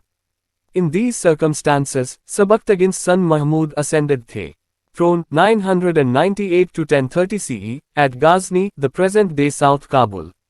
He was 27 years old then, and the first ruler to get the title of Sultan. Due to his stout defense against the Central Asian Turkish tribal invaders, he was considered a hero of the Islamic people by medieval Muslim historians. He was also closely associated with the Renaissance of the Persian, Iranian, spirit. In fact, Persian Renaissance writer Firdausi was the poet laureate at the court of Mahmud, who glorified the ancient Iranian heroes. The Persian language and culture now became the language and culture of the Ghaznavid Empire. Even Mahmud himself claimed descent from the legendary Iranian king, Afrasiab. Thus, the Turks became not only Islamized but Persianized too. However, while Mahmud played an important role in the defense of the Islamic states against the Turkish tribes and in the Persian cultural renaissance, he plundered and destroyed Indian territory during his invasions. দ্বন্দ্বের যুগ 1000 থেকে 1200 খ্রিস্টাব্দ। 1000 থেকে 1200 খ্রিস্টাব্দের সময়কালে পশ্চিম ও মধ্য Asia এবং উত্তর ভারতেও অনেক পরিবর্তন দেখা যায়। মধ্য এশিয়া থেকে তুর্কি উপজাতিদের ক্রমাগত অনুপ্রবেশ, তুর্কি সৈন্যদের ভাড়াটে চরিত্র যারা প্রায়শই আনুগত্য পরিবর্তন করে এবং বিভিন্ন মুসলিম সম্প্রদায়ের মধ্যে এবং বিভিন্ন অঞ্চলের মধ্যে সংঘর্ষ এই সময়টিকে অস্থির করে তুলেছিল এবং এটিকে সংঘাতের যুগের তকমা দিয়েছিল। এই সময়ের শেষের দিকে উত্তর ভারতে তুর্কিদের ধারাবাহিক অনুপ্রবেশ ঘটে। উমাইয়া খেলাফতের সম্প্রসারণ নীতির অংশ হিসেবে ভারতে অষ্টম শতাব্দীর প্রথম দিকে আক্রমণ শুরু হয়। তদুপরি আরবরাও ভারতের প্রতিশ্রুত সম্পদ দ্বারা আকৃষ্ট হয়েছিল, যেহেতু আরব বণিক এবং নাবিকরা তাদের ভ্রমণে প্রত্যক্ষ করা ভারতীয় অঞ্চলের বিশাল সম্পদ নিয়ে গর্ব করেছিলেন। 712 খ্রিস্টাব্দে আরবরা উত্তর পশ্চিম অঞ্চল সিন্ধ থেকে মুহাম্মদ বিন কাসিমের অধীনে ভারত আক্রমণ করেছিল, যিনি উমাইয়া খেলাফতের একজন সেনাপতি ছিলেন। যাই হোক, সিন্ধু আক্রমণের কারণ ছিল দেবালের জলদস্যুদের দ্বারা আরব জাহাজ লুণ্ঠনের প্রতিশোধ নেওয়া। রাজা দাহির জলদস্যুদের শাস্তি দিতে অস্বীকৃতি জানালে হাজরাজ ইরাকের গভর্নর তার ভাগ্নে ও জামাতা মুহাম্মদ বিন কাসিমের অধীনে একটি সেনাবাহিনী প্রেরণ করেন। তিনি 712 সিবিতে সিন্ধুতে আসেন এবং সমুদ্র উপকূলে অবস্থিত দেবল অবরোধ করেন। তারপর তিনি নেরুন, হায়দ্রাবাদ এবং সিভিস্তান, শেহওয়ান অধিভুক্ত করেন। তারপরে তার রাজধানী আলোরের কাছে রাউরের দুর্গে রাজা দাহেরের বিরুদ্ধে নির্ণায়ক বিজয় পরবর্তীকালে আলোর, ব্রাহ্মণাবাদ এবং মুলতান, সিন্ধু নদীর কাছে এবং নিম্ন পাঞ্জাবের কিছু অংশ দখল করা হয়। আক্রমণকারী আরবরা পলায়নরত সৈন্যদেরও হত্যা করে। এই সামরিক বিজয়ের কথা চাচুনামায় উল্লেখ করা হয়েছে, যা বিন কাসিমের একটি পুরানো আরবি ইতিহাসের 13 শতকের প্রথম দিকের ফার্সি অনুবাদ। যদিও তার শাসন মাত্র 2 বছর স্থায়ী হয়েছিল, তবুও এটি সিন্ধুর অর্থনৈতিক জীবনকে ব্যাপকভাবে বিঘ্নিত করে এবং সিন্ধু থেকে বিপুল সংখ্যক মানুষ ও বণিকরা পালিয়ে যায়। যাই হোক, অনেক আরব সিন্ধুতে বসতি স্থাপন করে এবং আরবদের প্রভাব দীর্ঘকাল ধরে চলতে থাকে। গজনীর গজনবিদ ও মাহমুদ। নবম শতাব্দীর শেষের দিকে আব্বাসীয় খিলাফতের পতন ঘটে এবং ইসলামী তুর্কিদের অধীনে বিপুল সংখ্যক রাষ্ট্রের উত্থান শুরু হয়। এটি লক্ষণীয় যে নবম শতাব্দীতে তুর্কিরা প্রাসাদরক্ষী এবং ভাড়াটে সৈন্য হিসাবে আব্বাসীয় সাম্রাজ্যে প্রবেশ করেছিল, কিন্তু তারা শীঘ্রই রাজা নির্মাতা হিসাবে আবির্ভূত হয়েছিল। এই নতুন শাসকরা প্রথমে আমির উল উমরা, সেনাপতিদের সেনাপতি এবং পরে সুলতান উপাধি গ্রহণ করেন। নবম শতাব্দীর শেষের দিকে ট্রান্স অক্সিয়ানা, খোরাসান এবং ইরানের কিছু অংশ সামানিদের দ্বারা শাসিত হচ্ছিল, যারা বংশোদ্ভূত ইরানি ছিল। সামানিদরা তাদের উত্তর ও পূর্ব সীমান্তে তুর্কি উপজাতিদের সাথে ঘন ঘন যুদ্ধ করত। এই সংগ্রামের সময়ই গাজী নামে পরিচিত এক নতুন ধরনের সৈন্যের আবির্ভাব ঘটে, যারা যোদ্ধার পাশাপাশি মিশনারিও ছিল। তারা নিয়মিত সেনাবাহিনীর সহায়ক হিসেবে কাজ করত এবং নিয়মিত বেতনের পরিবর্তে লুণ্ঠনের আশ্রয় নেয়। গাজীরা কঠিন যুদ্ধে তুর্কিদের সাথে লড়াই করে।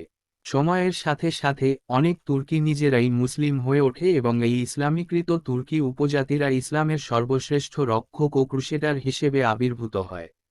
নবম ও দশম শতাব্দীতে আফগানিস্তানের অধিকাংশ এলাকা সামানিদের নিয়ন্ত্রণে ছিল। সামানিদ গভর্নরদের মধ্যে একজন তুর্কি দাস ছিলেন, আলপ্রাগিন, যিনি বলখের গভর্নর হিসাবে শুরু করেছিলেন এবং সময়ের সাথে সাথে আফগানিস্তানের গজনিতে রাজধানী সহ একটি স্বাধীন তুর্কি রাজবংশ প্রতিষ্ঠা করেছিলেন। তিনি তার দাস এবং জামাতা সুবক্তগিন দ্বারা উত্তরাধিকারী হন, যিনি 977 খ্রিস্টাব্দে গজনিতে নিজের শাসন প্রতিষ্ঠা করেন। সামানিদ রাজ্য শীঘ্রই শেষ হয়ে যায় এবং গজনবিদরা মধ্য এশিয়ার উপজাতিদের কাছ থেকে ইসলামিক ভূমি রক্ষার দায়িত্ব গ্রহণ করে। এই পরিস্থিতিতে সুবক্তাগিনের পুত্র মাহমুদ গজনিতে, বর্তমান দক্ষিণ কাবুল, সিংহাসনে আরোহণ করেন 998 থেকে 1030 খ্রিস্টাব্দ। তখন তার বয়স ছিল 27 বছর এবং প্রথম শাসক যিনি সুলতান উপাধি পেয়েছিলেন।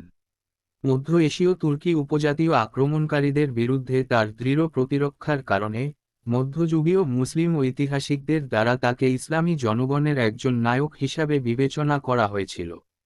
তিনি পারস্য ইরানি চেতনার নবজাগরণের সাথেও ঘনিষ্ঠভাবে জড়িত ছিলেন। প্রকৃতপক্ষে পারস্যের নবজাগরণের লেখক ফিরদৌসী ছিলেন মাহমুদের দরবারে কবি বিজয়ী, যিনি প্রাচীন ইরানি বীরদের মহিমান্বিত করেছিলেন। ফার্সি ভাষা ও সংস্কৃতি এখন গজনভিদ সাম্রাজ্যের ভাষা ও সংস্কৃতিতে পরিণত হয়েছে। এমনকি মাহমুদ নিজেও কিংবদন্তি ইরানি রাজা আফরাসিয়াবের বংশধর বলে দাবি করেছেন। এইভাবে তুর্কিরা কেবলই ইসলামিকই নয়, পারস্যায়নও হয়েছিল। যাই হোক, মাহমুদ যখন তুর্কি উপজাতিদের বিরুদ্ধে ইসলামিক রাষ্ট্রগুলির প্রতিরক্ষায় এবং পারস্যের সাংস্কৃতিক নবজাগরণে গুরুত্বপূর্ণ ভূমিকা পালন করেছিলেন, তখন তিনি তার আক্রমণের সময় ভারতীয় ভূখণ্ড লুণ্ঠন ও ধ্বংস করেছিলেন। Muhammad bin Qasim, 712 CE. First Muslim invader who invaded Sindh. The Ghaznavids. Sabakhtagin, 977 to 998 CE. Hindu Shahi king, Jaipala, who held territories extending from Punjab and modern Afghanistan, was first to realize the danger posed by the Ghaznanids. He thus invaded Ghazni in alliance with the son of the former governor of Ghazni, but he had to suffer defeat and Sabakhtagin succeeded in forcing him into a humiliating treaty. Mahmud of Ghazni, 998 to 1030 CE. During the period between 1000 to 1027 CE, he attacked India 17 times. He started his invasions in India during the period when the Rajput power had declined. The main reasons behind conquest of India by Mahmud Ghazni were: firstly, to accumulate the vast amount of wealth that existed in India. With the help of that wealth, he wanted to transform Ghazni, his capital city, into a region of formidable power in the entire Central Asia. Also, with the help of his plundered wealth from India, he continued his struggle against his enemies in Central Asia. As a matter of fact, his raids into India alternated with his battles in Central Asia. Secondly, to spread Islam and to destroy Hindu temples. In fact, he is also known as Shikan or destroyer of images. He also did not want to give time to the rulers in India to regroup and combine against him. It has been analyzed that he always attacked India during the hot summer season. With the onset of monsoons, he would go back to Ghazni, probably to avoid the flooding rivers of Punjab so that his forces would not get trapped there. In 1000 CE, he first invaded modern Afghanistan and Pakistan and defeated the Hindu Shahi ruler Jaipala in the Battle of Waind. It is believed that Jaipala burnt himself in the funeral pyre, unable to bear his disgrace. In the years 1004 to 1006 CE, Mahmud of Ghazni attacked the rulers of Multan. In 1008 CE, the second battle of Waind between Mahmud of Ghazni and Anandapala, son of Jaipala, was fought near Peshawar. Even though Anandapala was supported by the Sultan of Multan and many princes of northwestern India, like the rulers of Kannauj and Rajasthan and the Khokhars, a brave war tribe of Punjab, and despite his forces being numerically larger, he lost the war. One of the major reasons behind Mahmud's success was his fast-moving cavalry, in comparison to the slow Indian troops, which were mainly driven by elephants. Strategically, he annexed Punjab to have easy access to India. In c. 1014 CE, Mahmud took Thaneshwar, near Delhi, and burnt the temple of Mathura. In 1018 CE, he sacked Kannauj by defeating its Chandala king, Vidyadhara. In the same year he defeated and killed two more rulers, Hindu Shahi Trilochanapala and his son Bhimapala, thereby conquering Rahib and Lahore. In c. 1025 C, his 16th expedition, he plundered the Somnath temple dedicated to Shiva in Kathiawar, Saurashtra. Mahmud captured the city after grim struggle, in which more than 50,000 defenders lost their lives. It is pertinent to note that Mahmud left Somnath after a fortnight when he came to know that the Chalukyan ruler of Gujarat, Bhima I, had completed preparations to confront him. It was Bhima I who repaired the Somnath temple. In 1026 CE, he returned and punished Jats for colluding against him. He patronized three important people: Al-Biruni, the scholar from Central Asia, and the composer of the Kitab-ul-Hind; Firdausi, the Persian poet called the Homer of the East, writer of the Shahnama; the court historian of Mahmud of Ghazni, writer of the Kitab-ud-Yamni. Muhammad বিন কাসিম 712 খ্রিস্টাব্দ প্রথম মুসলিম আক্রমণকারী যিনি সিন্ধু আক্রমণ করেছিলেন। গজনভিডস সুবুক্তাদিন 977 থেকে 998 খ্রিস্টাব্দ পাঞ্জাব এবং আধুনিক আফগানিস্তান থেকে বিস্তৃত অঞ্চলগুলি ধরে রাখা জয়াপালা হিন্দু শাহী কিং প্রথমে গাজনিরদের দ্বারা যে বিপদ ডেকে আনা হয়েছিল তা বুঝতে পেরেছিলেন। তিনি এভাবে গজনির প্রাক্তন গভর্নরের ছেলের সাথে জোটে গজনিকে আক্রমণ করেছিলেন, তবে তাকে পরাজিত করতে হয়েছিল এবং সবুক্তাগিন তাকে একটি অপমানজনক চুক্তিতে জোর করে সফল করেছিলেন। গজনির মাহমুদ 998 থেকে 1030 খ্রিস্টাব্দ 1000 থেকে 1027 খ্রিস্টাব্দ এর মধ্যে সময়কালে তিনি ভারতকে 17 বার আক্রমণ করেছিলেন। রাজপুত শক্তি হ্রাস হওয়ার সময়কালে তিনি ভারতে আক্রমণ শুরু করেছিলেন। মাহমুদ গজনির দ্বারা ভারত বিজয়ের পিছনে মূল কারণগুলি ছিল: প্রথমত, ভারতে বিদ্যমান প্রচুর পরিমাণে সম্পদ সংগ্রহ করা। এই সম্পদের সহায়তায় তিনি তার রাজধানী শহর গজনিকে পুরো মধ্য এশিয়ার শক্তিশালী শক্তির অঞ্চলে রূপান্তর করতে চেয়েছিলেন। এছাড়াও ভারত থেকে তার লুণ্ঠিত সম্পদের সাহায্যে তিনি মধ্য এশিয়ায় শত্রুদের বিরুদ্ধে লড়াই চালিয়ে যান। প্রকৃতপক্ষে তার ভারতে অভিযানগুলি মধ্য এশিয়ায় তার লড়াইয়ের সাথে পরিবর্তিত হয়েছিল।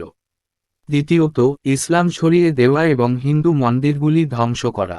আসলে তিনি শিকান বা চিত্রগুলির ধ্বংসকারী হিসাবেও পরিচিত। তিনি ভারতের শাসকদেরও তার বিরুদ্ধে পুনরায় দলবদ্ধ ও একত্রিত করার জন্য সময় দিতে চাননি। এটি বিশ্লেষণ করা হয়েছে যে গরম গ্রীষ্মের মরশুমে তিনি সর্বদা ভারতে আক্রমণ করেছিলেন। বর্ষার সূচনা হওয়ার সাথে সাথে তিনি গজনিতে ফিরে যেতেন, সম্ভবত পাঞ্জাবের বন্যার নদীগুলি এড়াতে যাতে তার বাহিনী সেখানে আটকা না পড়ত। 1000 খ্রিস্টাব্দে তিনি প্রথমে আধুনিক আফগানিস্তান ও পাকিস্তান আক্রমণ করেছিলেন এবং হিন্দুকে পরাজিত করেছিলেন। শাহী শাসক জয়পাল ওয়াইহিন্দের যুদ্ধে এটা বিশ্বাস করা হয় যে জয়পুর নিজেকে অন্ত্যেষ্টিক্রিয়া পাইরে পুড়িয়ে দিয়েছিল, তার অপমান সহ্য করতে অক্ষম।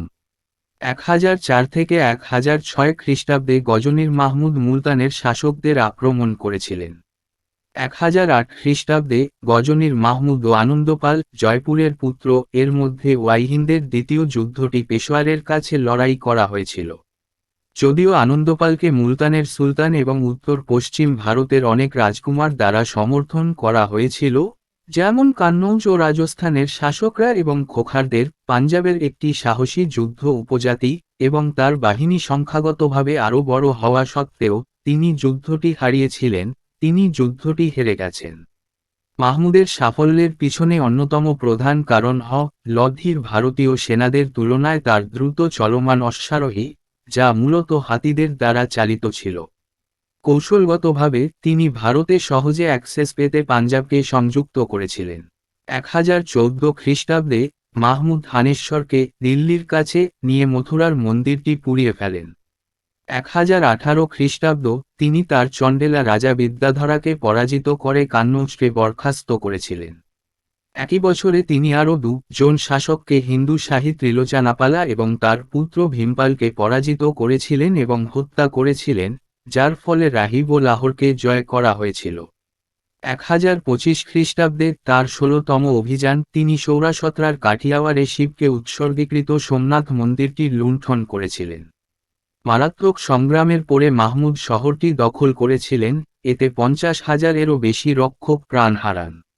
এটা লক্ষণীয় যে মাহমুদ এক পাক্ষিকের পরে সোমনাথকে ছেড়ে চলে গিয়েছিলেন যখন তিনি জানতে পারেন যে গুজরাটের চালুকায়ন শাসক ভীম প্রথম তার মুখোমুখি হওয়ার জন্য প্রস্তুতি শেষ করেছেন। আমি ভীমাই সোমনাথ মন্দিরটি মেরামত করেছিলাম। 1026 খ্রিস্টাব্দ তিনি ফিরে এসে তার বিরুদ্ধে জোটের জন্য জাটকে শাস্তি দিয়েছিলেন। তিনি 3টি গুরুত্বপূর্ণ ব্যক্তির পৃষ্ঠপোষকতা করেছেন।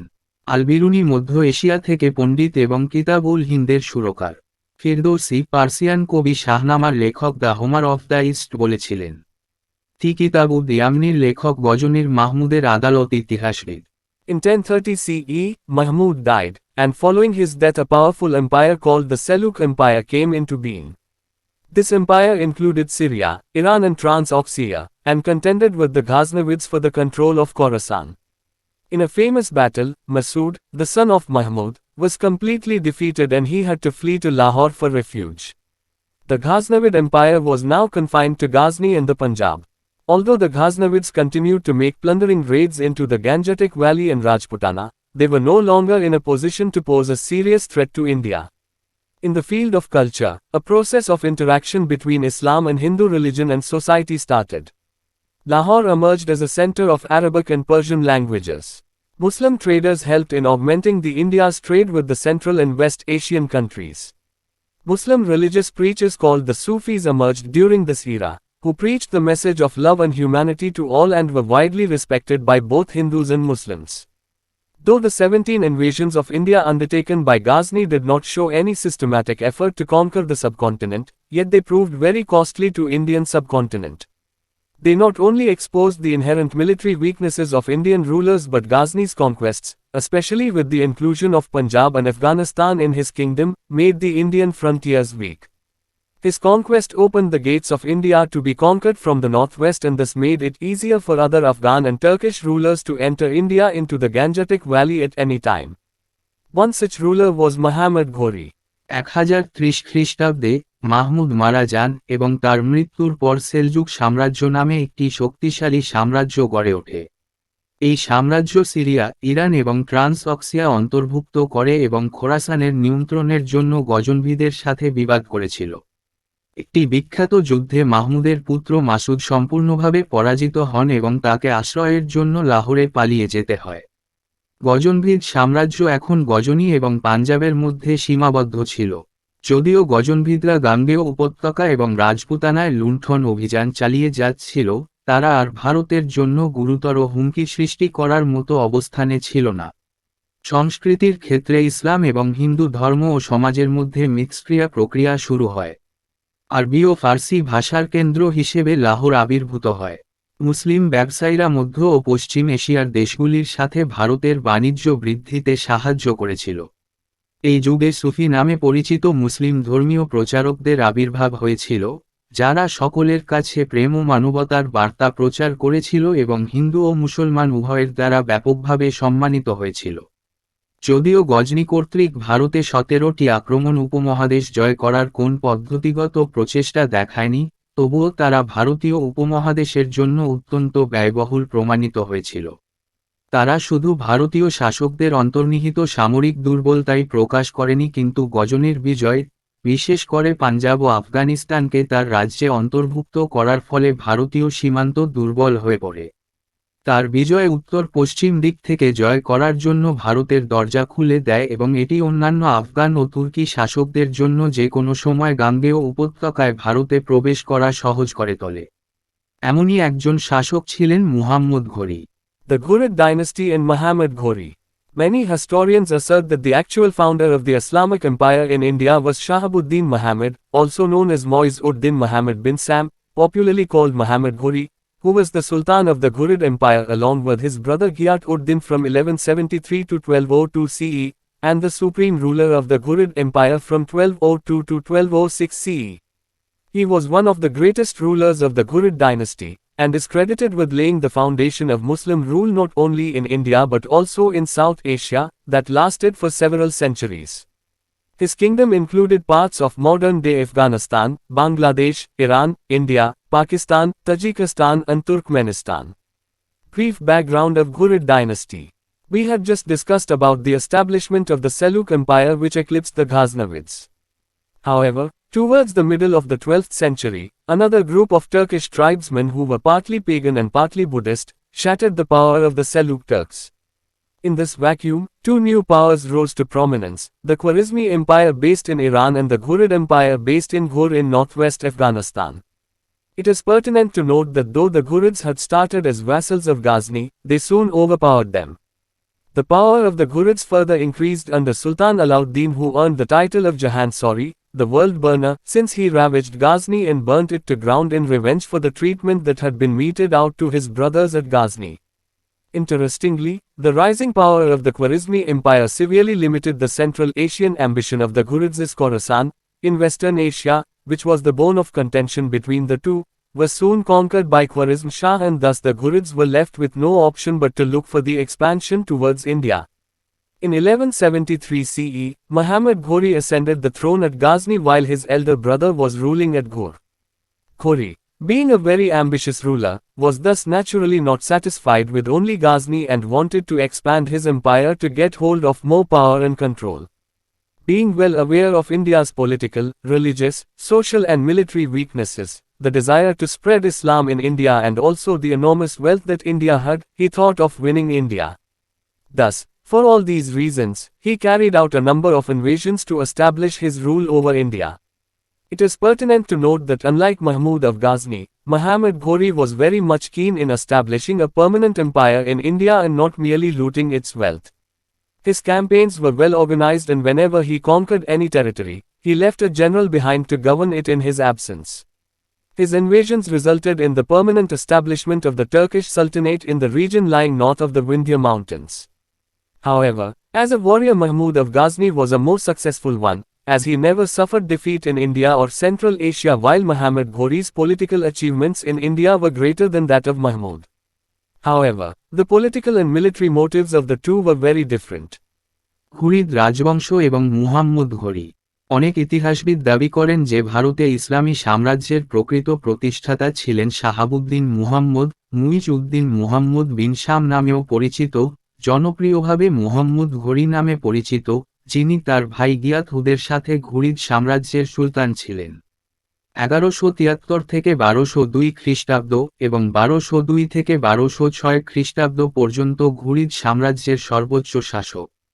তিনি ছিলেন ঘুরিদ রাজবংশের অন্যতম শ্রেষ্ঠ শাসক এবং শুধুমাত্র ভারতেই নয়, দক্ষিণ এশিয়াতেও মুসলিম শাসনের ভিত্তি স্থাপনের কৃতিত্ব রয়েছে, যা কয়েক শতাব্দী ধরে চলেছিল।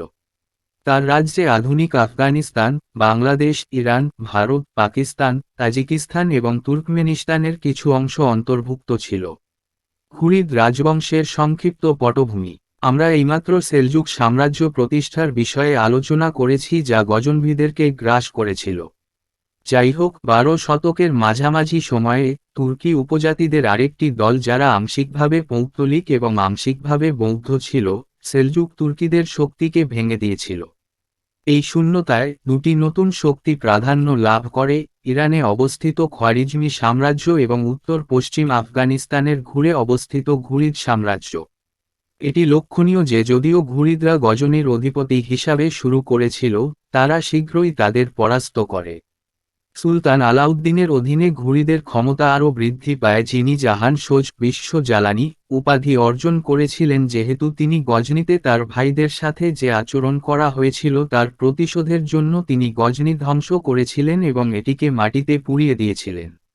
মজার ব্যাপার হল, খোয়ারিজমি সাম্রাজ্যের ক্রমবর্ধমান শক্তি ঘুরিদের মধ্য এশীয় উচ্চাকাঙ্ক্ষাকে মারাত্মকভাবে সীমিত করেছিল, কারণ খোরাসান পশ্চিম এশিয়ায়, যেটি উভয়ের মধ্যে বিবাদের কেন্দ্র ছিল, শীঘ্রই খোয়ারিজম শাহ কর্তৃক জয়লাভ করা হয় এবং এইভাবে ঘুরিদদের কোন কিছুই অবশিষ্ট ছিল না। বিকল্প কিন্তু ভারতের দিকে সম্প্রসারণের সন্ধান করা। 1173 খ্রিস্টাব্দে মুহাম্মদ ঘড়ি গজনিতে সিংহাসনে আরোহণ করেন যখন তার বড় ভাই ঘুরতে শাসন করছিলেন। ঘড়ি একজন অত্যন্ত উচ্চাকাঙ্ক্ষী শাসক হওয়ায় স্বাভাবিকভাবেই শুধুমাত্র গজনিতে সন্তুষ্ট ছিলেন না এবং আরও ক্ষমতা ও নিয়ন্ত্রণ পেতে তার সাম্রাজ্য প্রসারিত করতে চেয়েছিলেন। ভারতের রাজনৈতিক, ধর্মীয়, সামাজিক ও সামরিক দুর্বলতা, ভারতে ইসলাম প্রচারের আকাঙ্ক্ষা এবং ভারতের বিপুল সম্পদ সম্পর্কে ভালোভাবে অবগত থাকায় তিনি ভারত জয়ের কথা ভেবেছিলেন। এইভাবে এই সমস্ত কারণে তিনি ভারতে তার শাসন প্রতিষ্ঠার জন্য বেশ কয়েকটি আক্রমণ পরিচালনা করেন। এটি লক্ষণীয় যে গজনির মাহমুদের বিপরীতে মুহাম্মদ ঘড়ি ভারতে একটি স্থায়ী সাম্রাজ্য প্রতিষ্ঠা করতে এবং কেবল তার সম্পদ লুটপাট করতে আগ্রহী ছিলেন না। তার প্রচারাভিযানগুলি সুসংগঠিত ছিল এবং যখনই তিনি কোন অঞ্চল জয় করতেন, তিনি তার অনুপস্থিতিতে এটি পরিচালনা করার জন্য একজন সেনাপতিকে রেখে যান। তার আক্রমণের ফলে বিন্ধ্য পর্বতের উত্তরে অবস্থিত অঞ্চলে তুর্কি সালতানাত স্থায়ীভাবে প্রতিষ্ঠিত হয়। যাই হোক, একজন যোদ্ধা হিসেবে গজনির মাহমুদ একজন বেশি সফল ছিলেন, কারণ তিনি কখনো ভারত বা মধ্য এশিয়ায় পরাজয় বরণ করেননি যখন ভারতে মুহাম্মদ ঘড়ির রাজনৈতিক অর্জন মাহমুদের চেয়ে বেশি ছিল। তবে দুজনের রাজনৈতিক ও সামরিক উদ্দেশ্য ছিল একেবারেই আলাদা। Muhammad Ghori, 1173 to 1206 CE, real founder of the Islamic Empire in India. There were as many as 7 major invasions of Muhammad Ghori against India, and mostly he emerged as the winner. Conquest of Multan and Upper Sindh, 1175 to 1178 CE, in 1175 CE, he led his first expedition against Multan, which was largely successful. In the same campaign, he captured Uch in Upper Sindh from the Bhatti Rajputs and established a fort there. Conquest of Gujarat 1178 CE, 3 years later, he again marched to conquer Gujarat, but Solanki Bhima II, the Chalukya ruler of Gujarat, defeated him at the Battle of Kayadara, near to Mount Abu, about 40 miles to the northeast of Anhilwara, the capital of Gujarat. However, undeterred at his defeats, Muhammad Ghori did realize the necessity of creating a suitable base in Punjab before venturing on the further conquest of India. Conquest of Punjab and Lahore 1179 to 1186 CE, he thus launched a campaign against the Ghaznavid possessions in Punjab. Consequently, he conquered Peshawar 1179 CE, Sindh in 1182 CE, Punjab and Lahore in 1186 CE. Thus by 1190 CE, Muhammad Ghori had secured Multan, Sindh and Punjab and was paving his way for a further thrust into the Gangetic Doab. First Battle of Terrain 1191 CE, Ghori's possession of Punjab and his attempt to advance into the Gangetic Doab thus brought him into direct conflict with the iconic Rajput ruler, Prithviraj Chauhan, who also wanted to extend his control over Punjab and Ganga Valley after overrunning many small states in Rajputana and capturing Delhi. The conflict started with claims of Tabarinda, Bhatinda. In the first battle fought at Terrain, a place near Karnal in the present Haryana, Ghori's narrowly escaped death and his army was routed. Prithviraj conquered Bhatinda but did the mistake of not garrisoning it effectively, which gave Ghori an opportunity to reassemble his forces and make preparations for another advance into India. Second Battle of Terrain 1192 CE, this battle is regarded as one of the turning points in Indian history, as Prithviraj Chauhan was defeated and Ghori emerged successful. Interestingly, the Indian forces were more in number, but Turkish forces under Ghori were well organized with swift-moving cavalry. The bulky Indian forces were no match against the superior organization, skill and speed of the Turkish cavalry. It is pertinent to note that the Turkish cavalry used two superior technologies, namely the use of horseshoes, which gave their horses a long life and protected their hooves, and the use of iron stirrups, which gave a good hold to the horse rider and a better striking power in the battle. A large number of Indian soldiers were killed.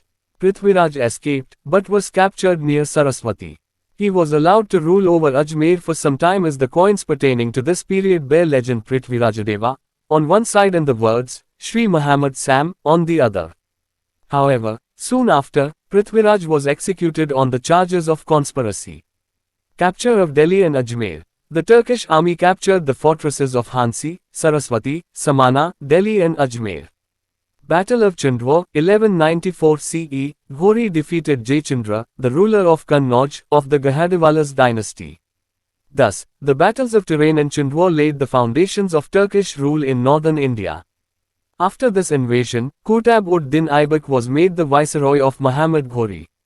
After this, Ghori returned to Ghazni to carry out his conquests in the western frontiers, leaving the affairs of India in the hands of his trusted slave general Qutb-ud-Din Aibak, who continued his conquests in India. Conquests of Gujarat, Bundelkhand, Bengal and Bihar 1195 to 1202 CE. In 1195 CE, Qutb-ud-Din Aibak captured Aligarh and Ranthambore. He also attacked Bhima II, the Solanki king of Gujarat, who defeated Aibak. Aibak, however, prevailed in his next battle with Bhima II and thus conquered Gujarat. He next conquered Bundelkhand, ruled by the Chandala Rajputs.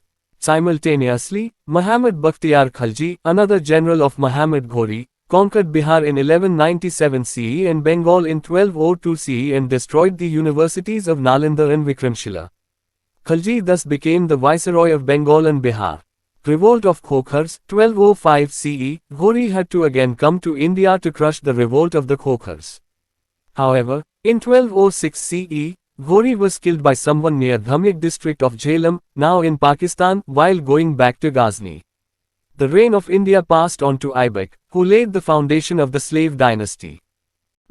ঘড়ি 1173 থেকে 1206 খ্রিস্টাব্দ। ভারতে ইসলামী সাম্রাজ্যের প্রকৃত প্রতিষ্ঠাতা। ভারতের বিরুদ্ধে মোহাম্মদ ঘড়ির 7টির মতো বড় আক্রমণ হয়েছিল এবং বেশিরভাগ ক্ষেত্রেই তিনি বিজয়ী হয়েছিলেন। মুলতান এবং উচ্চ সিন্ধু জয় 1175 থেকে 1178 খ্রিস্টাব্দ। 1175 খ্রিস্টাব্দে তিনি মুলতানের বিরুদ্ধে তার প্রথম অভিযানের নেতৃত্ব দেন, যা অনেকাংশে সফল হয়েছিল।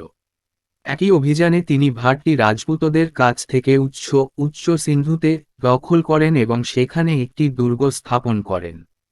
গুজরাট বিজয় 1178 খ্রিস্টাব্দ। 3 বছর পরে তিনি আবার গুজরাট জয় করার জন্য অগ্রসর হন, কিন্তু গুজরাটের চালুক্য শাসক সোলাঙ্কি ভীমদুই তাকে কায়দারার যুদ্ধে পরাজিত করেন, মাউন্ট আবুর কাছে, উত্তর পূর্বে প্রায় 40 মাইল দূরে। গুজরাটের রাজধানী আনোহিওয়ারা। যাই হোক, তার পরাজয়ে নিঃশব্দে মুহাম্মদ ঘুরি ভারতে আরও বিজয়ের উদ্যোগ নেওয়ার আগে পাঞ্জাবে একটি উপযুক্ত ঘাঁটি তৈরি করার প্রয়োজনীয়তা উপলব্ধি করেছিলেন। পাঞ্জাব এবং লাহোর বিজয় 1179 থেকে 1186 খ্রিস্টাব্দ। এইভাবে তিনি পাঞ্জাবে গজনভিদের অধিকারের বিরুদ্ধে অভিযান শুরু করেন।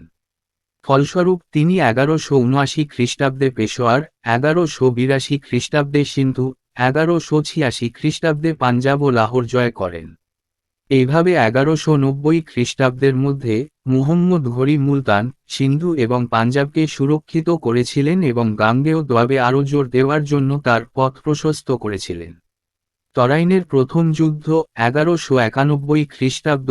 ঘুরির পাঞ্জাবের অধিকার এবং গাঙ্গেয় দোয়াবে অগ্রসর হওয়ার প্রয়াস এইভাবে তাকে আইকনিক রাজপুত শাসক পৃথিবীরাজা চৌহানের সাথে সরাসরি বিরোধে নিয়ে আসে, যিনি পাঞ্জাব এবং গঙ্গা উপত্যকায় তার নিয়ন্ত্রণ বাড়াতে চেয়েছিলেন।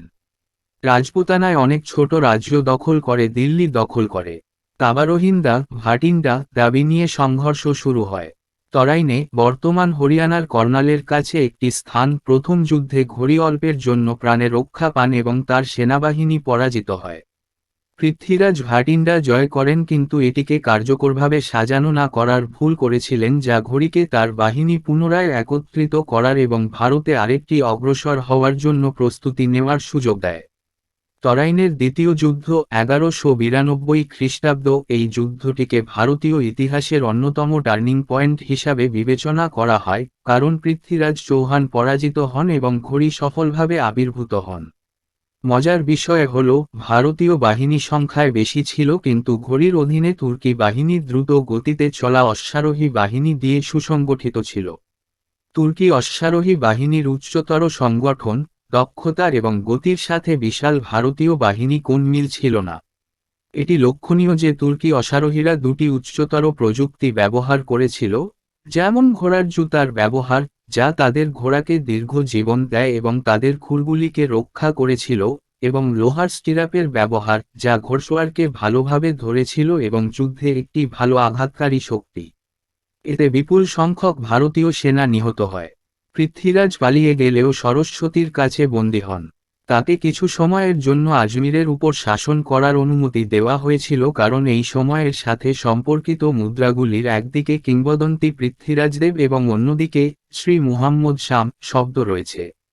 যাই হোক, এরপরেই পৃথ্বীরাজকে ষড়যন্ত্রের অভিযোগে মৃত্যুদণ্ড দেওয়া হয়। দিল্লি ও আজমির দখল তুর্কি সেনারা হানসি, সরস্বতী, সামানা, দিল্লি ও আজমিরের দুর্গ দখল করে। চাঁদোয়ারের যুদ্ধ 1194 খ্রিস্টাব্দ। ঘুরি গহদাভালাস রাজবংশের জয়চন্দ্রকে কনৌজের শাসক পরাজিত করেন। এইভাবে তরাইন ও চাঁদোয়ারের যুদ্ধ উত্তর ভারতে তুর্কি শাসনের ভিত্তি স্থাপন করে। এই আক্রমণের পর কুতুবউদ্দিন আইবককে মুহাম্মদ ঘুরির ভাইসরয় করা হয়। এরপরে ঘুরি পশ্চিম সীমান্তে তার বিজয়গুলি সম্পাদনের জন্য গজনিতে ফিরে আসেন। ভারতের বিষয়গুলি তার বিশ্বস্ত দাস জেনারেল কুতাবউদ্দিন আইবকের হাতে রেখে দেন, যিনি ভারতে তার বিজয় অব্যাহত রাখেন।